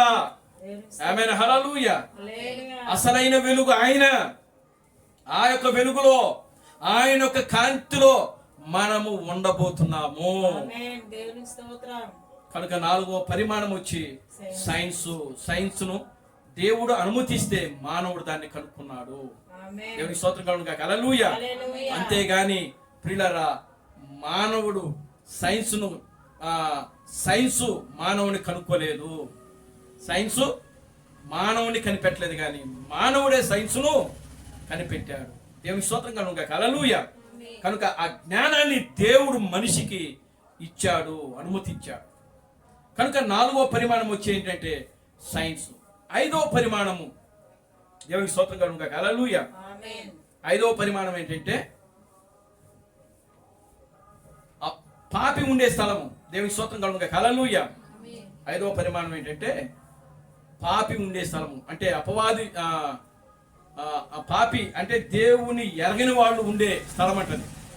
దేవునికి స్తోత్రం కలుగును. హల్లెలూయా. దేవుని ఎరగని వారు ఉండే స్థలం, దాన్ని ఏమంటారంటే దేవునికి స్తోత్రం కలుగును. హల్లెలూయా. పాతాళము.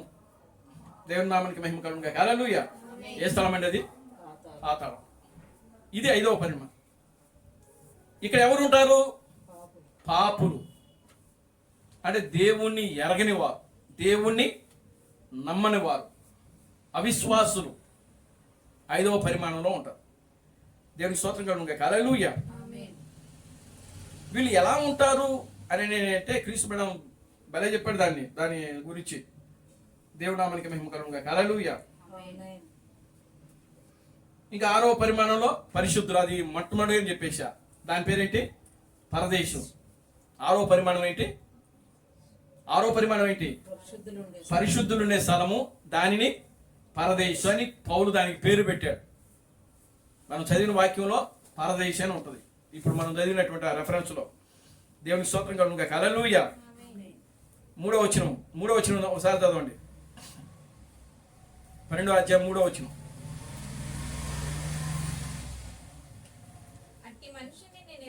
అట్టి మనుషుని నేను ఎరుగుదును, అతడు పరదేశంలోనికి కొనిపోబడి వచింపశక్యము కాని మాటలు వినను. చాలు. దేవునికి స్తోత్రం కలుగును. హల్లెలూయా.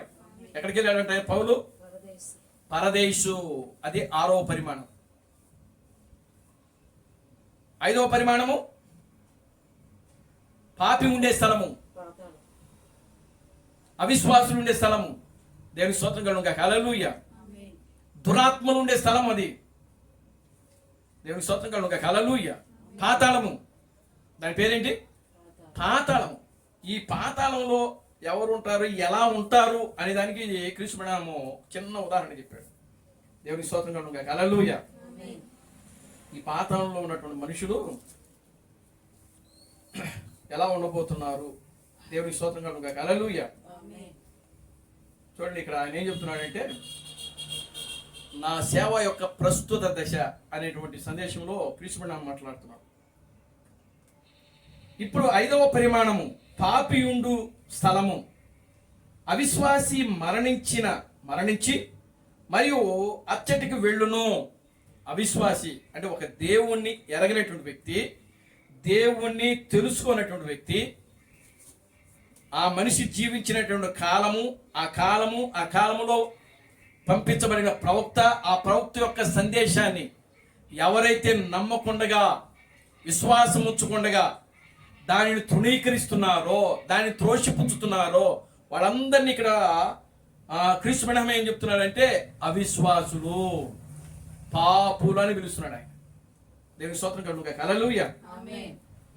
అవిశ్వాసి మరణించి మరియు అచ్చటికి వెళ్ళును. 5వ పరిమాణము. దాన్ని ఏమన్నారు? 5వ పరిమాణము. దేవుని స్తోత్రం కలుగును. హల్లెలూయా. అదొక విధమైన పరిమాణం ఉంటుంది. చాలా విచిత్రంగా ఉంటుంది అంటది. దేవుని స్తోత్రం కలుగును. హల్లెలూయా. చూడండి, అదొక విధమైనటువంటి పరిమాణం, భయంకరమైన పరిమాణం ఉంటుంది. ఆ పరిమాణం ఎలా ఉంటుంది? చాలా భయంకరంగా ఉంటుంది అంట. దేవుని స్తోత్రం కలుగును. హల్లెలూయా.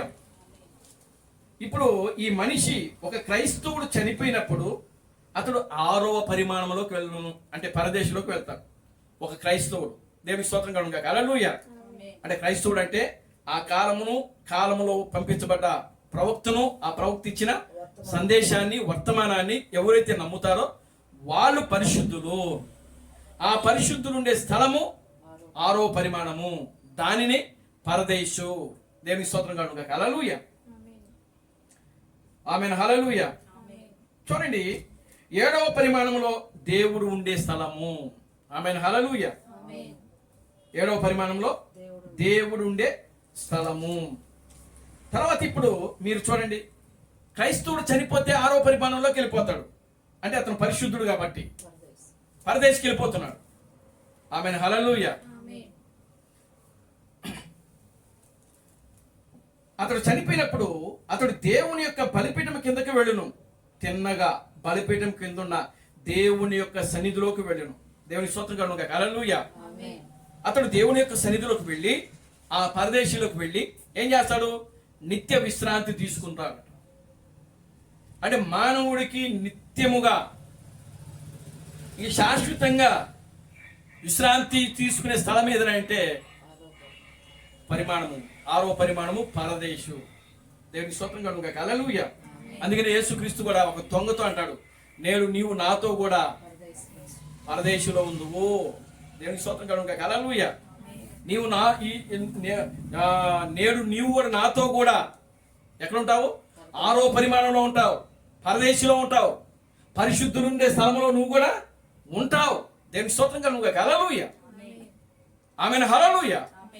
కానీ మరొక దొంగ ఎక్కడికి వెళ్ళాడు? పాపి ఉండే స్థలానికి. ఆమెను హల్లెలూయా. 5వ పరిమాణంలోకి వెళ్ళాడు. ఒక మనిషి పరిశుద్ధులు ఉండే స్థలంలోకి వెళితే మరొక మనిషి, మరొక దొంగ పాపి ఉండే స్థలము. ప్రియులారా గమనించండి, ఆ యొక్క పాతాళానికి వెళ్ళినట్లుగా వాక్యంలో రాయబడింది. దేవునికి స్తోత్రం కలుగును గాక. హల్లెలూయా. నిత్య విశ్రాంతిలో ఉండును. దానిని మనము విపులముగా చూద్దాం. ఒక వ్యక్తి పీడకల వచ్చిన సమయంలో ఎలా ఉంటాడో అలా ఉంటాడంట. ఎక్కడ? 5వ పరిమాణంలో ఉన్నటువంటి వ్యక్తి. ఒక వ్యక్తికి పీడకలు వచ్చింది అనుకోండి, ఆ పీడకలు వచ్చినటువంటి వ్యక్తి ఎలా ఉంటాడో ఈ యొక్క పాపి ఉండే స్థలము కూడా అలాగే ఉంటుందంట. అది 5వ పరిమాణం. దేవుని స్తోత్రం కలుగును గాక. హల్లెలూయా. అంటే ఇప్పుడు ఒక మనిషికి పీడకలు వస్తే ఎలా ఉంటాడు? ఇప్పుడు మనం రాత్రి వచ్చింది, 10 గంటలకు పడుకున్నాం, నిద్రపోతా ఉన్నాం. నిద్రలో ఒక పీడకలు వచ్చింది అనుకోండి, ఆ పీడకలు వచ్చిన వ్యక్తి ఎలా ఉంటాడు? అరుస్తూ ఉంటాడు. ముందు అరుస్తుంటాడు, కానీ లెగలు. నిద్రలోనే ఏం చేస్తుంటాడు? అరుస్తుంటాడు, కేకలేస్తుంటాడు. కాళ్ళు చేతులు ఏం చేస్తూ ఉంటాడు? కొట్టుకుంటా ఉంటాడు. అతడు అటు నిద్రపోడు, ఇటు లెగను కూడా లెగడు. అటు నిద్రకి ఇటు మెలకువలోకి మధ్య ఉన్న స్థితి అంటది. దేవునికి స్తోత్రం కలుగును గాక. హల్లెలూయా. ఏ స్థితి? 5వ పరిమాణం. దేవుని నామానికి మహిమ కలుగును గాక. హల్లెలూయా. ఎలా ఉంటారండి? అతడు పూర్తిగా నిద్రపోడు, ఇటు పూర్తిగా మెలకువలో ఉండలేడు. ఇటు పూర్తిగా మెలకువగా ఉండకుండా అటు పూర్తిగా నిద్రపోకుండా ఉండగా ఆ పీడకల వచ్చిన వ్యక్తి ఎలా అయితే ఉంటాడో, నిద్రలో అరుస్తూ కేకలు పెడుతూ కాలు చేతులు తన్నుకుంటూ ఒక ఊపిరి ఆడినటువంటి వ్యక్తి ఎలా అయితే ఉంటాడో, ఆ యొక్క 5వ పరిమాణంలో ఉన్నటువంటి వ్యక్తి, పాతాళంలో ఉన్నటువంటి వ్యక్తి అలాగే ఉంటాడంట. దేవునికి స్తోత్రం కలుగును గాక. హల్లెలూయా. చూడండి ఆయన ఏం చెప్తున్నాడు చూద్దాం. ఇక్కడ పీడకలు వచ్చిన సమయంలో అతడు పూర్తిగా నిద్రలో ఉండడు. నిజమే, అది పూర్తిగా నిద్రలో ఉండడు. దేవునికి స్తోత్రం కలుగును గాక. హల్లెలూయా. పూర్తిగా మేలుకొని ఉండడు. అతడు నిద్ర మేలుకొలుపు మధ్యలో ఉండును. దేవునికి స్తోత్రం కలుగును గాక. హల్లెలూయా. ఎలా ఉంటాడంట? నిద్ర మరియు మేలుకొలుపు మధ్యలో ఉంటాడంట. ఆ స్థితిలో ఉంటాడు. దేవునికి స్తోత్రం కలుగును గాక. హల్లెలూయా. పూర్తిగా మేలుకొనియు ఉండడు. అతడు నిద్ర మేలుకొలుపుల మధ్యలో ఉండను. అందుమూలముగా అతడు భయంకరముగా వణుకుచు కేకలు వేయచ్చు. ఎందుకనగా అతడు పూర్తిగా నిద్రలో లేడు, మేలుకొని ఉండలేదు. మార్పు పొందకుండా చనిపోయిన వ్యక్తి ఎచ్చటికి వెళ్ళనో అది చూపించుచున్నది. అతడు తన కాలమును పూర్తి చేసుకొని అతడు భూమి మీద నుండి చనిపోయిన ఎడల. దేవుని స్తోత్రం కలుగును గాక. హల్లెలూయా. ఒక పాపి, ఒక దేవుని ఎరగినటువంటి వ్యక్తి దేవుని తెలుసుకోకుండా చనిపోతే, దేవుని నామానికి మహిమ కలుగును గాక. హల్లెలూయా. అతను అటు పరిశుద్ధులుండే స్థలానికి వెళ్ళలేడు, ఇటు భూమి మీదకి రాలేడు. ఎందుకంటే ఆ పరిశుద్ధులుండే స్థలములోకి వెళ్ళాలి అని అంటే అతనికి ఏం అవసరమైనదంటే రక్తము అవసరమై ఉన్నది. దేవునికి స్తోత్రం కలుగును గాక. హల్లెలూయా. ఏం అవసరము? రక్తము లేకుండా ఎవరు కూడా ఆ యొక్క పరదేశంలోకి, పరిశుద్ధులు ఉండే స్థలంలోకి వెళ్ళలేరు. దేవునికి స్తోత్రం కలుగును గాక. హల్లెలూయా. చూడండి క్రీస్తు బ్రహ్మం ఏం చెప్తున్నాడో చూద్దాం. ఇక్కడ అతడు తన కాలమును పూర్తి చేసుకొని అతడు భూమి మీద చనిపోయిన ఎడల దేవుని యొక్క సన్నిధిలోనికి అతడు వెళ్ళజాలడు. దేవునికి స్తోత్రం కలుగును గాక. హల్లెలూయా. ఎందుకని? ఈ భూమి మీద ఉన్నప్పుడు అతను దేవుని తెలుసుకోలేదు కాబట్టి. ఆమెను. హల్లెలూయా. అతనికి రక్తము అనేది ఆ వ్యక్తి మీద లేదు కాబట్టి, అతని పాపాలు ఒప్పుకోలేదు కాబట్టి, అతని క్రీస్తును అంగీకరించలేదు కాబట్టి. దేవునికి స్తోత్రం కలుగును గాక. హల్లెలూయా. ఇప్పుడు పాపికి అవసరమైనది ఏంటి? రక్తము. ఆమేన్. హల్లెలూయా. రక్తము లేకుండా ఎవరు కూడా పరిశుద్ధ స్థలములోకి వెళ్ళలేడు. ఒక వ్యక్తి పరిశుద్ధ స్థలములోకి గాని అతి పరిశుద్ధ స్థలములోకి గాని వెళ్ళాలి అని అంటే అతను దేంతో వెళ్ళాలి? రక్తము తీసుకుని వెళ్ళాలి. దేవునికి స్తోత్రం కలుగును గాక. హల్లెలూయా. కనుక ఇప్పుడు ఈ పాపి అతను భూమి మీద ఉన్నంత కాలము కూడా దేవుని ఎరగలేదు కాబట్టి, దేవుని తెలుసుకోలేదు కాబట్టి, దేవుని వాక్యాన్ని నమ్మలేదు కాబట్టి అతడు అటు పరదేశికును 6వ పరిమాణంలోకి ఇటు భూమి మీదకి రాకుండా ఎక్కడ ఉంటున్నాడంటే 5వ పరిమాణంలో ఉండిపోతున్నాడు. చూడండి, ఎందుకనగా రక్తము లేకుండా అతడికి అక్కడికి వెళుటకు అతడు తగడు. అతడు పట్టబడెను. అతడు తిరిగి భూమి మీదకి రాలేడు. ఎందుకనగా ఈ భూమి మీద అతని యొక్క ఆయుష్ తీరిపోయింది. దేవునికి స్తోత్రం కలుగును గాక. హల్లెలూయా. అతను భూమి మీదకి రాలేడు. అతని యొక్క ఆత్మ భూమి మీదకి రాలేదు. ఎందుకని? భూమి మీద అతని యొక్క ఆయుష్ ఏమైపోయింది? తీరిపోయింది. భూమి మీద తన యొక్క దినాలన్నీ కూడా ఏమైపోయినాయి? పూర్తి చేయబడ్డాయి. కనుక భూమి మీద అతను జీవించే కాలము పరిపూర్ణంగా చేయబడ్డాయి కాబట్టి అతను ఇప్పుడు ఒకవేళ మరణిస్తే అతను ఇప్పుడు ఎక్కడికి వెళ్ళాలి? దేవుడి సన్నిధిలోకి వెళ్ళాలి. మరణిస్తే అతని ఆత్మ లేదు అని అంటే ఎక్కడికి వెళ్ళాలని అంటే పాతాళము. దేవునికి స్తోత్రం కలుగును గాక. హల్లెలూయా. అతడు తిరిగి భూమి మీదకి రాలేడు. ఎందుకనగా ఈ భూమి మీద అతని కాలము చెల్లిపోయింది. అతడు మధ్యస్థుగా చిక్కుకుని ఉన్నాడు. అంటే అతడు అటు పరదేశికి వెళ్ళక, పరిశుద్ధుల నుండి స్థలంలోకి వెళ్ళలేక, లేదా ఇటు భూమి మీద అంటే మనుషులు ఉండే స్థలంలోకి వెళ్ళలేక, అర్థమవుతుందా మీకు? మధ్యస్థగా ఉండిపోయారంట. అటు ఇటు కాకుండా. ఎవరు అటు ఇటుగా ఉండేటువంటి ఆ స్థలములో ఎవరు ఉంటున్నారు అని అంటే పాపులు, దేవుని ఎరగని వారు. దేవునికి స్తోత్రం కలుగును గాక. హల్లెలూయా.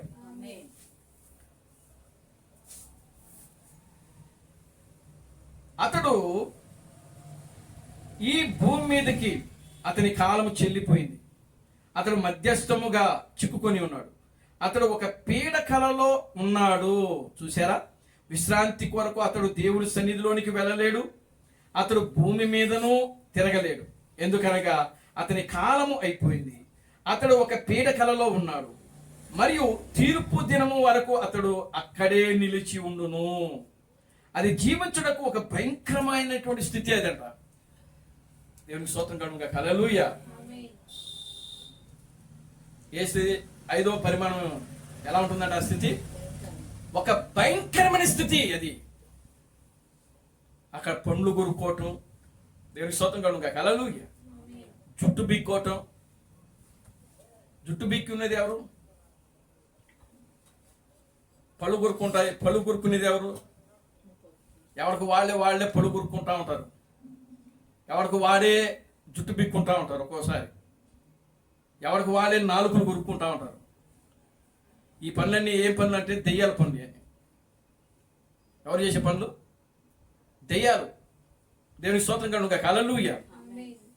కనుక ఇప్పుడు చూడండి, ఇతను పరిశుద్ధులు ఉండే స్థలంలోకి వెళ్ళక, ఇటు భూమి మీదకి రాలేక, అటు పరదేశికును ఇటు భూమికి మధ్యలో ఏముందని అంటే 5వ పరిమాణము ఉన్నది. ఆ 5వ పరిమాణము పాపులు ఉండే స్థలము, దేవుని ఎరగని వారు ఉండే స్థలము, అపవిత్రులు ఉండే స్థలము, నరహంతకులు, జూదగాళ్ళు, త్రాగుబోతులు, వ్యభిచారులు, దొంగలు, మాంత్రికులు, ప్రియమైన దేవుని బిడ్డలారా, వీరందరూ కూడా పిల్లలు ఎక్కడ ఉంటారు అని అంటే 5వ పరిమాణములో. ఒక మనిషి ఉంటే భూమి మీద ఉండాలి, లేదా ఎక్కడ ఉండాలి? పరదేశంలో ఉండాలి. అటు పరిశుద్ధులు ఉండే స్థలములో ఉండక, లేదా ఇటు మనుషులు ఉండే స్థలములో ఉండక, అటు ఇటు కాని మధ్యస్థ స్థలములో, మధ్యాంతర స్థలములో ఉంటున్నాడు అని అంటే ఆ స్థితి చాలా భయంకరమైనది, చాలా ఘోరమైనది. ప్రియమైన దేవుని బిడ్డలారా, అది ఒక పీడ కలగనేటువంటి వ్యక్తి స్థితి ఎలా ఉంటుందో అలా ఉండబోతుంది. దేవుని స్తోత్రం కలుగును గాక. హల్లెలూయా. మీరు చూడండి, పీడ కలగనేవాడు అరుస్తూ ఉంటాడు, మనకి కనబడుతుంది, వాళ్ళకి కనబడదు. అరిచేవాడికి వాళ్ళకి కనబడదు, కానీ పక్కన ఉన్నవాడికి కనబడతా ఉంటాడు. కాలు చేతులు కొట్టుకునేవాడికి వాడికి అర్థం కాదు కాలు చేతులు కొట్టుకుంటున్నానని, కానీ పక్కన ఉన్నవాడికి ఆ కాలు చేతులు కొట్టిన ఆడేటప్పుడు వాడికి తగులుతుంది, వాడికి తెలుస్తుంది. దేవునికి స్తోత్రం కలుగును గాక. హల్లెలూయా. అంటే అతను ఆ సంపూర్ణంగా అటు నిద్రలో లేక, లేదా సంపూర్ణంగా మేలుకొనక మధ్య స్థితిలో ఉండి ఏం చేస్తున్నాడు? అతను గిలగిలా కొట్టుకుంటున్నాడు. పీడకల. అసలు ఆ పీడకల వచ్చేటప్పుడు ఉంటుందండి, నిజంగా మీరు ఎప్పుడైనా కన్నారో లేదో నాకు తెలియదు, కానీ చాలా భయంకరంగా ఉంటుంది. దేవుని స్తోత్రం కలుగును గాక. హల్లెలూయా. కొంతమంది ఆ పీడకలు వచ్చినప్పుడు లెగిసి వెళ్ళిపోతూ ఉంటారు. వాడు లెగిసి వెళ్ళిపోయే సంగతి వాళ్ళకి తెలియదు. దైవం అన్నమాట అది, అపవాది, దురాత్మ. దేవుని స్తోత్రం కలుగును గాక. హల్లెలూయా. ఈ నిద్రలో లేచి నడిచే వాళ్ళు వేరేవాడు పట్టుకుంటేనే కానీ వాడు నిద్రలో లేచి నడుస్తున్న సంగతి వాడికి తెలీదు. వాడు అనుకుంటాడు నేను నిద్రలో ఉన్నాను అనుకుంటాడు, కానీ నిద్రలో ఉండడు. అటు నిద్రలో ఉండడు, ఇటు పూర్తిగా మేలుకొని. మరి మేలుకొని ఉంటే వేరే వాడు ఎందుకు పట్టుకుంటాడు? వాడిని పట్టుకోవాల్సిన అవసరం ఏముంది? దేవునికి స్తోత్రం కలుగును గాక. హల్లెలూయా. చాలా భయంకరమైన స్థితి, మధ్యస్థితి, పాతాళము. అది దాని పేరు పాతాళం. దేవునికి స్తోత్రం కలుగును గాక. హల్లెలూయా. ఈ మధ్యస్థితి 5వ పరిమాణం ఇది. ఆమేన్. హల్లెలూయా. అది ఎలా ఉండబోతుంది? ఒక పీడ కలవలే ఉండబోతుంది. దేవునికి స్తోత్రం కలుగును గాక. హల్లెలూయా. 6 పరిశుద్ధులు ఉండే స్థలము, అది పరదేశు. అక్కడికి వెళ్ళాడు ఎవరు? పౌలు. దేవునికి స్తోత్రం కలుగును గాక. హల్లెలూయా. పౌలే కాదండి, ప్రభు అయిన క్రీస్తు బ్రహ్మం కూడా అక్కడికి వెళ్ళాడు. ఆయన అక్కడికి వెళ్ళి ఆయన అంటాడు, నేను అక్కడి నుంచి భూమి మీదకు చూశాడంట. ఆయన ఎక్కడి నుంచి? పరదేశంలో నుంచి. పరదేశికి వెళ్ళాడు కదా. వెళ్ళాడా? క్రీస్తు బ్రహ్మం వెళ్ళాడా? పరదేశికి వెళ్ళాడు. ఎలా వెళ్ళాడు? శరీరంతో వెళ్ళాడా, లేకపోతే శరీరంతో కాకే వెళ్ళాడా? దేవుని స్తోత్రం కలుగును గాక. హల్లెలూయా.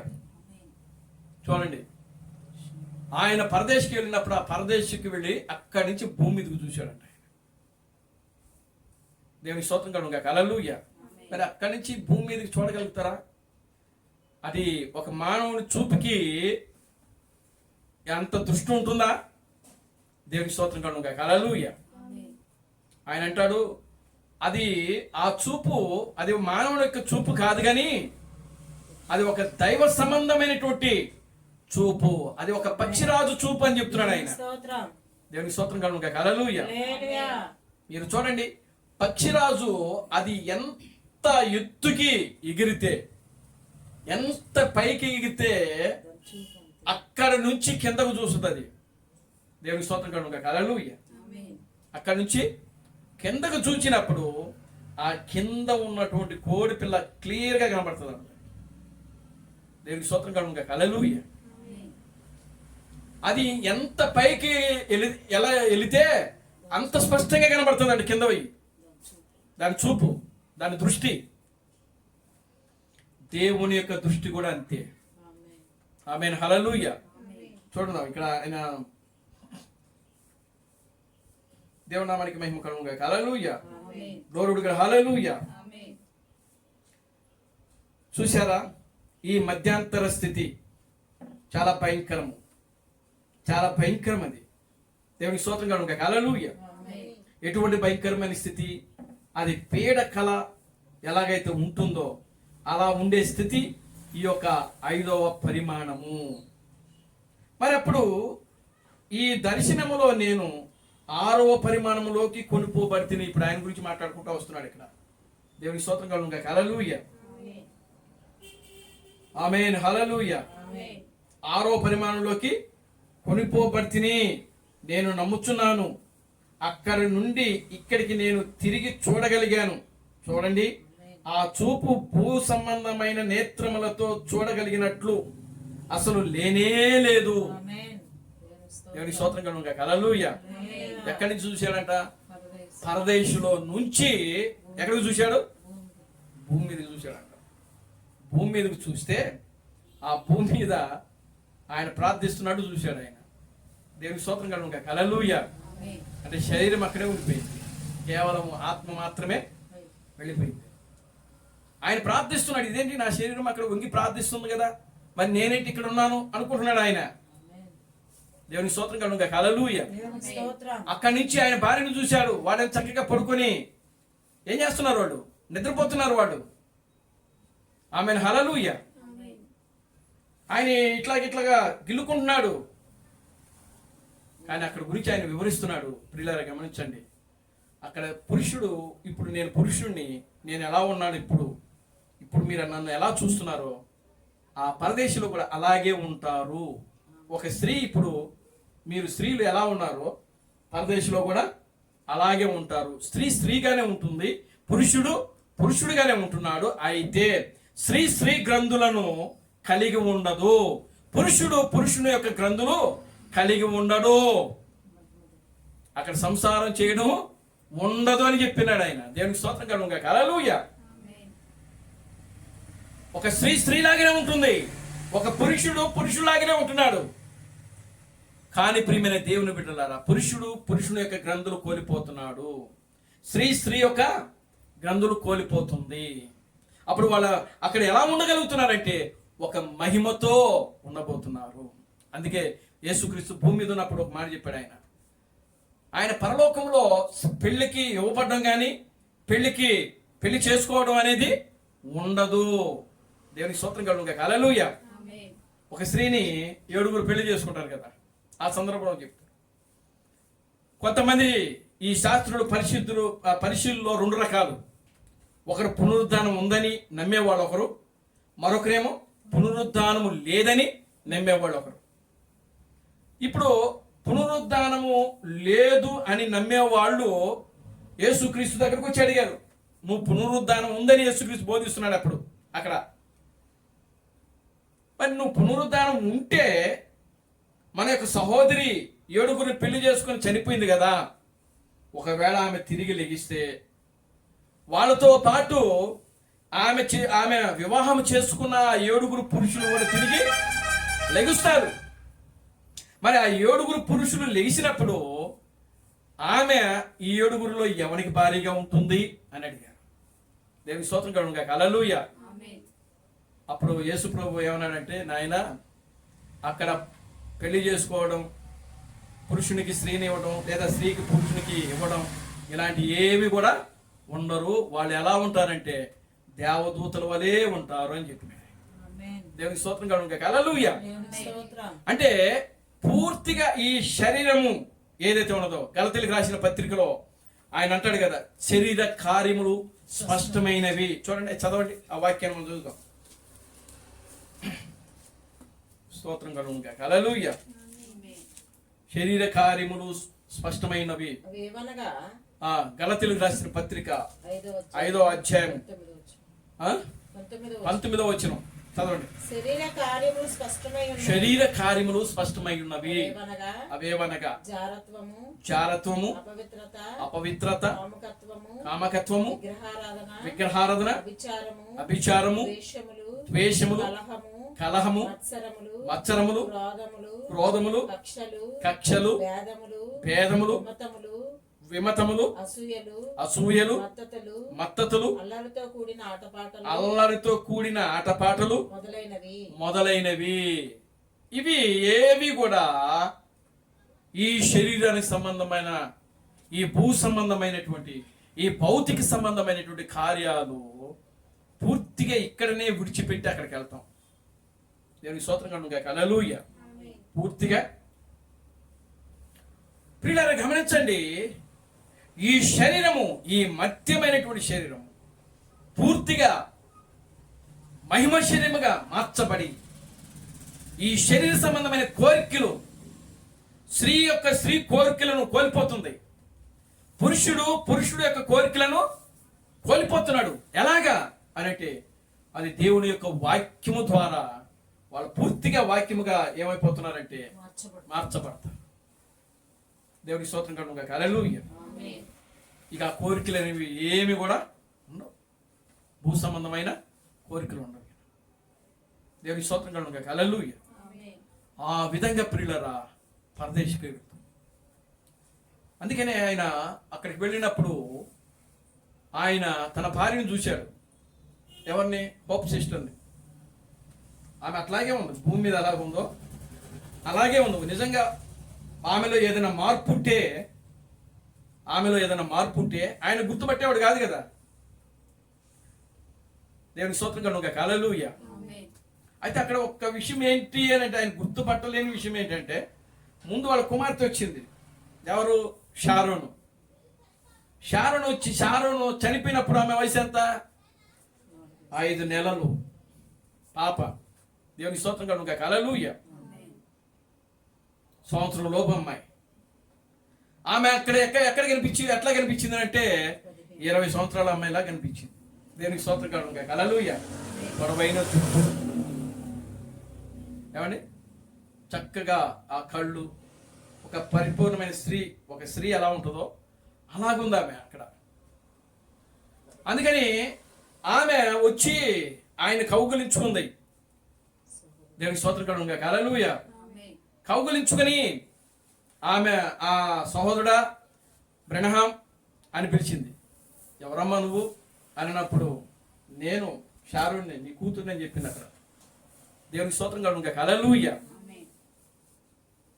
చూడండి, అంటే అక్కడ వయసు కూడా ప్రియులారా గమనించండి.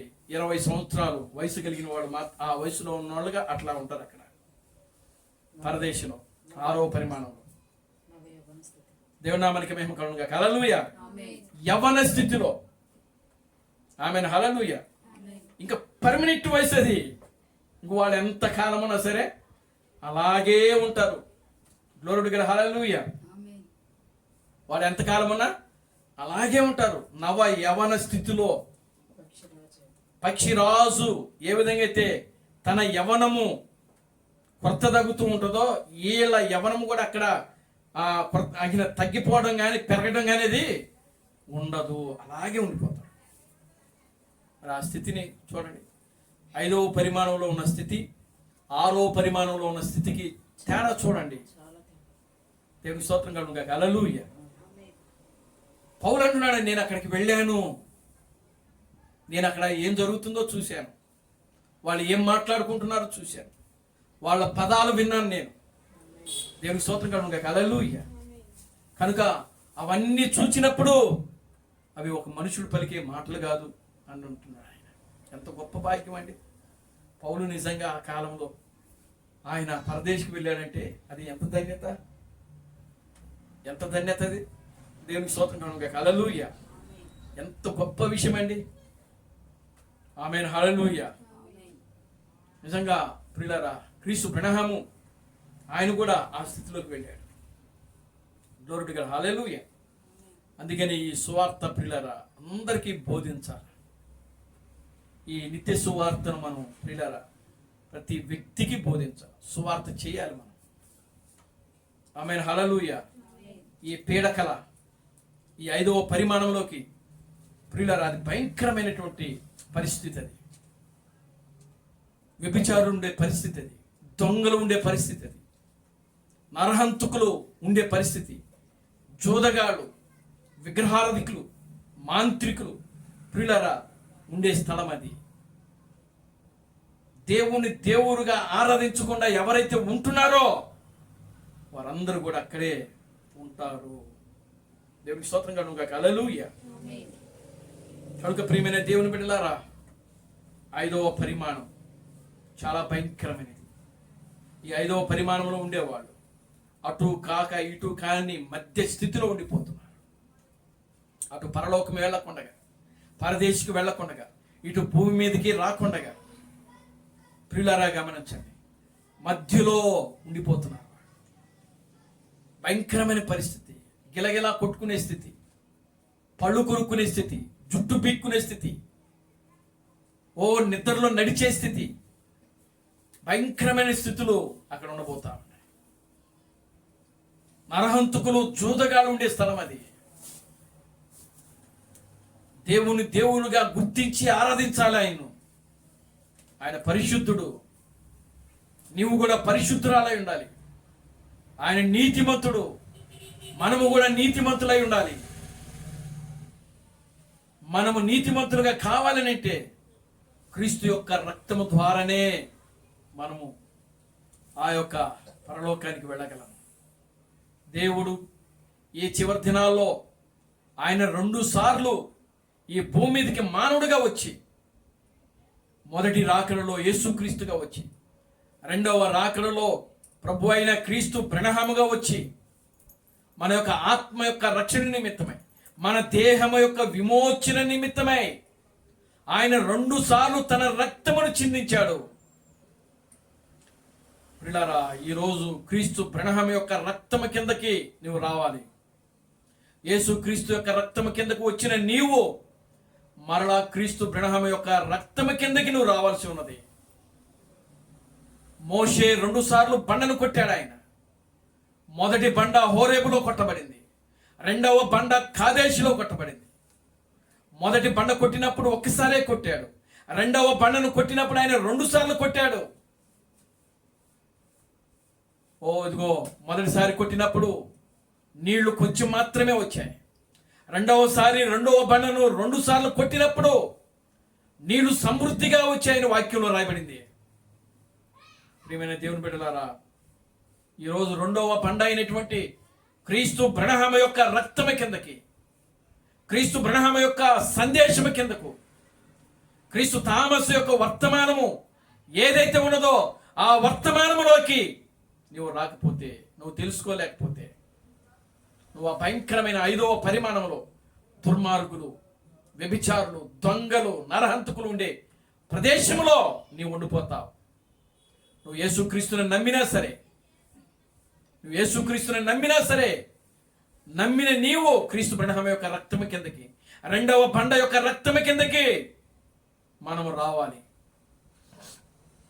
పరిశుద్ధ గ్రంథం చెప్తా ఉంది, ఆయన 2 సార్లు బండను కొట్టాడు. మోషే 2 సార్లు బండను కొట్టాడు. బండ అనగా క్రీస్తు అని పౌలు చెప్తున్నాడు. మొదటి కొరింథీయులకు రాసిన పత్రిక 10వ అధ్యాయంలో ఆ బండ క్రీస్తేనని ఆయన మాట్లాడుతూ ఉన్నాడు. బండ అనగా ప్రత్యక్షత, బయలుపాటు.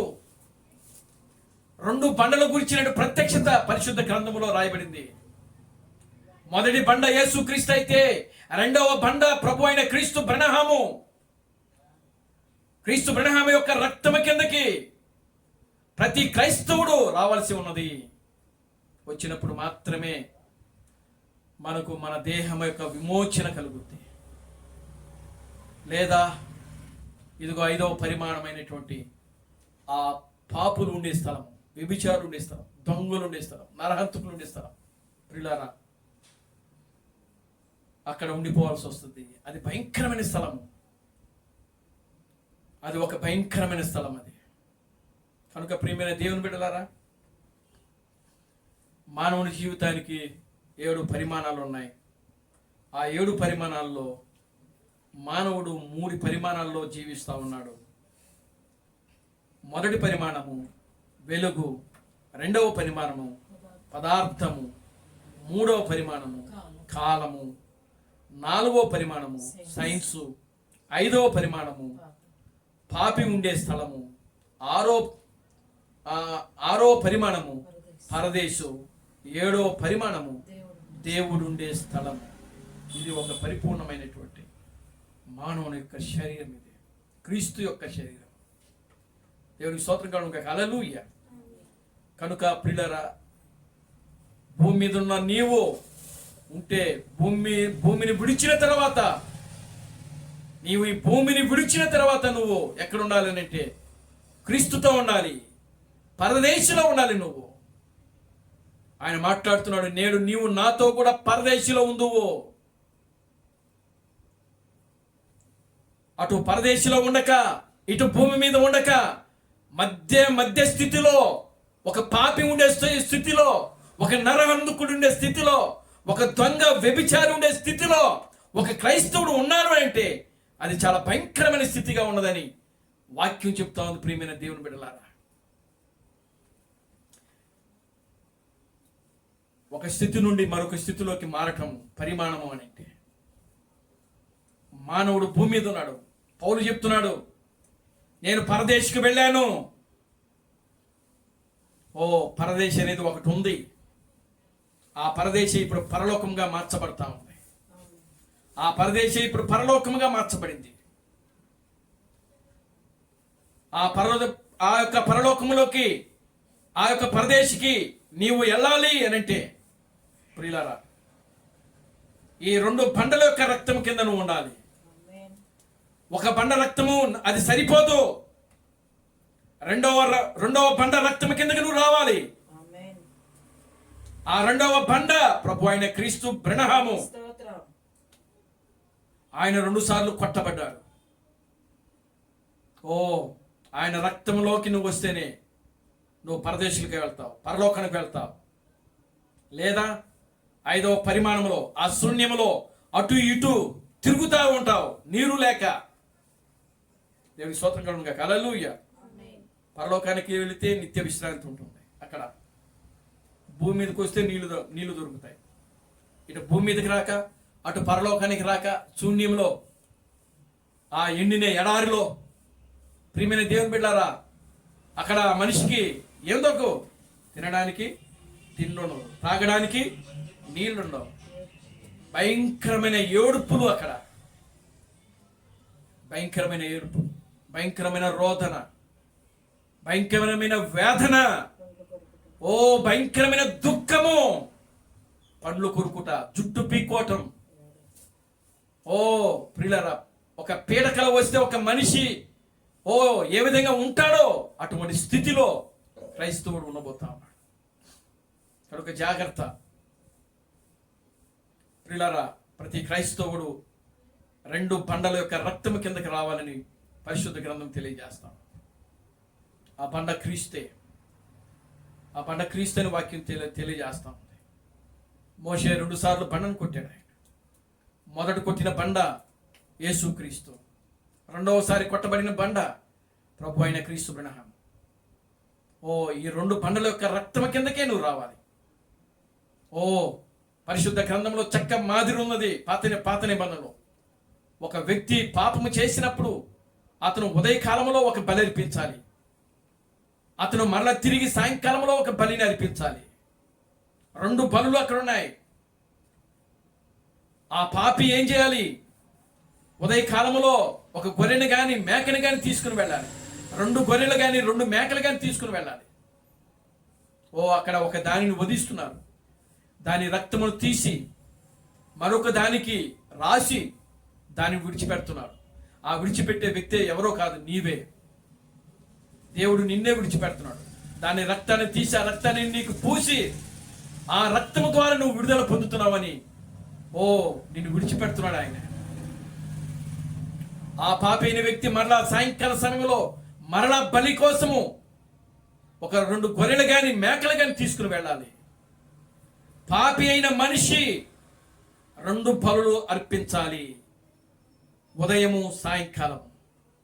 యేసుక్రీస్తు ఆయన ఉదయకాలంలో ఆయన అర్పించబడిన బలి, సాయంకాల సమయంలో మరొక బలి జరగాలని పరిశుద్ధ గ్రంథము స్పష్టంగా ఉన్నది.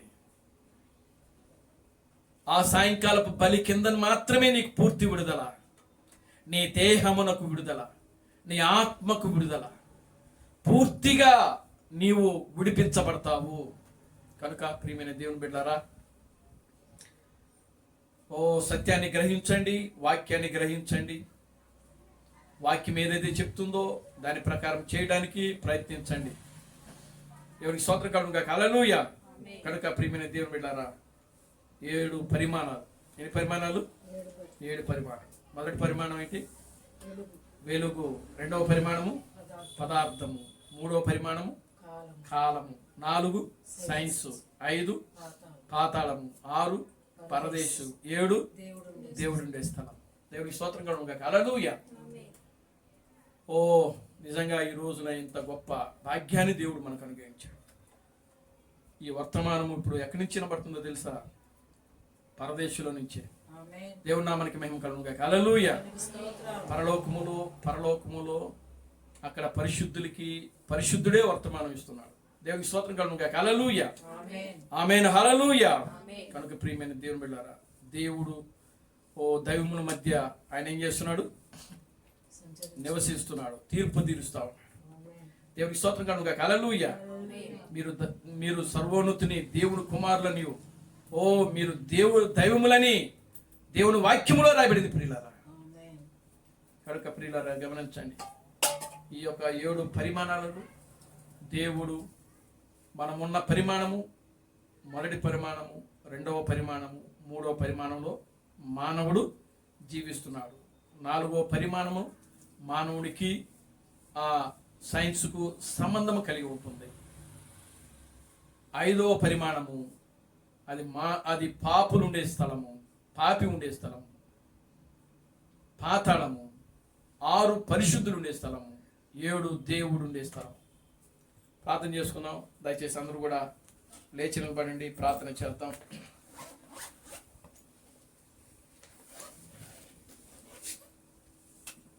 హల్లెలూయా, హల్లెలూయా, హల్లెలూయా, హల్లెలూయా, హల్లెలూయా. మమ్మలను మిక్కిలిగా ప్రేమించిన మా మంచి తండ్రి, జీవం గల దేవుడా, జీవాధిపతి, నిన్న నేడు నిరంతరము ఒకటే రీతిగా ఉన్న మా పరమ తండ్రి, నా ప్రభు అయిన అబ్రహాము క్రీస్తు నీ పవిత్రమైన పాదాలకు వందనాలు, స్తుతులు, స్తోత్రము చెల్లిస్తున్నాను. ఈ మధ్యాహ్న సమయంలో మీరు ఇచ్చిన గొప్ప సందేశమును బట్టి మీకు వందనాలు. నిశ్చయముగా నాయన, పౌలు 3వ ఆకాశములోనికి వెళ్ళి, పరదేశంలోనికి వెళ్ళి అక్కడ తన జనులతో వాళ్ళని కలుసుకున్నాడు ప్రభు.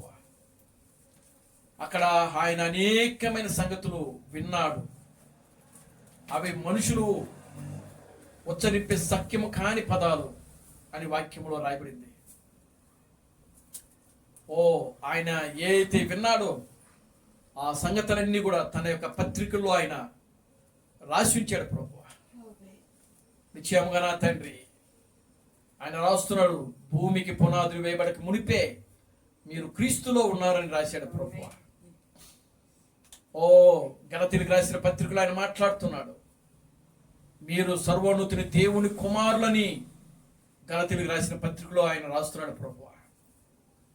ఆయన చూసింది అక్కడ అదే.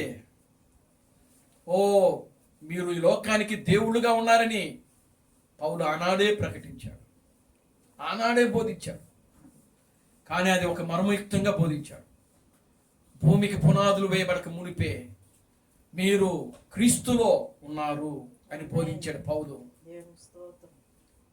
ఆయన క్రీస్తు, ఆయన దేవుడైనప్పుడు ఆయనలో ఉన్న మనము కూడా ఈ లోకానికి దేవుడుగాను క్రీస్తులుగా ఉన్నాం. అది సృష్టిలో ఒక గొప్ప రహస్యము, కార్యం. అది పౌలు ఆనాడే గ్రహించాడు, క్రీస్తు అబ్రహాము ఆనాడే గ్రహించాడు. ఆయన దావీదు చెప్పాడు, మీరు సర్వోన్నతుని దేవుని కుమారులు, మీరు దైవములని. ఆ కీర్తన గ్రంథంలో ఆయన రాస్తున్నాడు, 82వ కీర్తనలో ఆయన రాస్తున్నాడు. ఆయన నిజంగా ప్రియమైన దేవుని బిడ్డలారా, పరమ తండ్రిని మీకు వందనాలు, స్తుతులు, స్తోత్రం. ఓ అటువంటి ఒక గొప్ప స్థానంలోనికి మీరు మమ్మల్ని తీసుకుని వచ్చారు ప్రభువా. అందును బట్టి మీకు వందనాలు. కూడి వచ్చిన బిడ్డను దీవించండి, ఈ మధ్యాహ్నపు దీవెనతో నింపండి. ఓ ప్రభువా, ప్రతి ఒక్కరమైన మేము నా తండ్రి నిశ్చయంగా ఆ యొక్క 6-7 పరిమాణాలు ఏవైతే ఉన్నావో ఆ పరిమాణాల్లో ప్రభువా ఉండే స్థితిగతులు ఆయన మీరు మాకు అనుగ్రహించండి. ఈ యొక్క వాక్యమునకు వ్యతిరేకమైన కార్యాలు ప్రభువా మా జీవితాల్లో ఏమైనా ఉంటే వాటన్నిటిని కూడా మేము నాయన నీ వాక్యం ద్వారా సరి చేసుకునే కృపను మీరు మాకు అనుగ్రహించండి. ఈ వాక్యం ద్వారా మీరు మమ్మల్ని బలపరచండి. మాలో ఉన్న ప్రతి రోగాలు, ప్రతి బలహీనతలను విడుదల దయచేయండి. అన్ని విషయాల్లో నీ కృపను దయచేయండి. సమస్త ఘనత మహిమను మీరు తెచ్చుకోండి. జీవం కలిగిన నా ప్రభు అయిన క్రీస్తు బ్రహ్మను సర్వశక్తి కలిగిన నామములో ప్రార్థించి స్తుతించి వేడుకొనుచున్నాము. ఆమేన్. అందరూ కూడా 2 చేతులు పైకెత్తండి, కోరస్ పాడుకుందాం. Christ Branham never fails. Christ Branham never fails. Christ Branham never fails in me. Hallelujah. Hallelujah. Christ Branham never fails in me. He's coming very soon. He's coming very soon. He's coming very soon indeed. Hallelujah. Hallelujah. He's coming very soon indeed. నా ప్రాణమా ప్రభు స్తుతించుము, నా అంతరంగ సమస్తమైన పరిశుద్ధనామమును సన్నిధించుము. నా ప్రాణమా ప్రభు స్తుతించుము. ప్రభు అయిన క్రీస్తు బ్రహ్మం చేసిన ఉపకారములలో దేనిని మరువకుము. ఆమేన్. రాజులకు రాజుగా, ప్రభువులకు ప్రభువుగా, పెండ్లి కుమారుడుగా తెర మీద ప్రత్యక్షము కానున్న ప్రభు అయిన క్రీస్తు బ్రహ్మం యొక్క కృపా సమాధానం ఇక్కడ కూడిన ప్రతి బిడ్డకును, ఈ ప్రపంచంలో 7వ దూత థామస్ గారిని క్రీస్తుని అంగీకరించి క్రీస్తు బ్రహ్మమే దేవుడు, క్రీస్తు బ్రహ్మమే రాజులకు రాజు, క్రీస్తు బ్రహ్మమే ప్రభువులకు ప్రభు అని నమ్మి విశ్వసించి ఆరాధిస్తున్న ప్రతి బిడ్డకును ఇప్పుడును సదాకాలము తోడైన నడిపించును గాక. ఆమేన్. అందరికీ వందనాలు. ప్రభు మిమ్మల్ని దీవించి ఆశీర్వదించును గాక. ఆమేన్.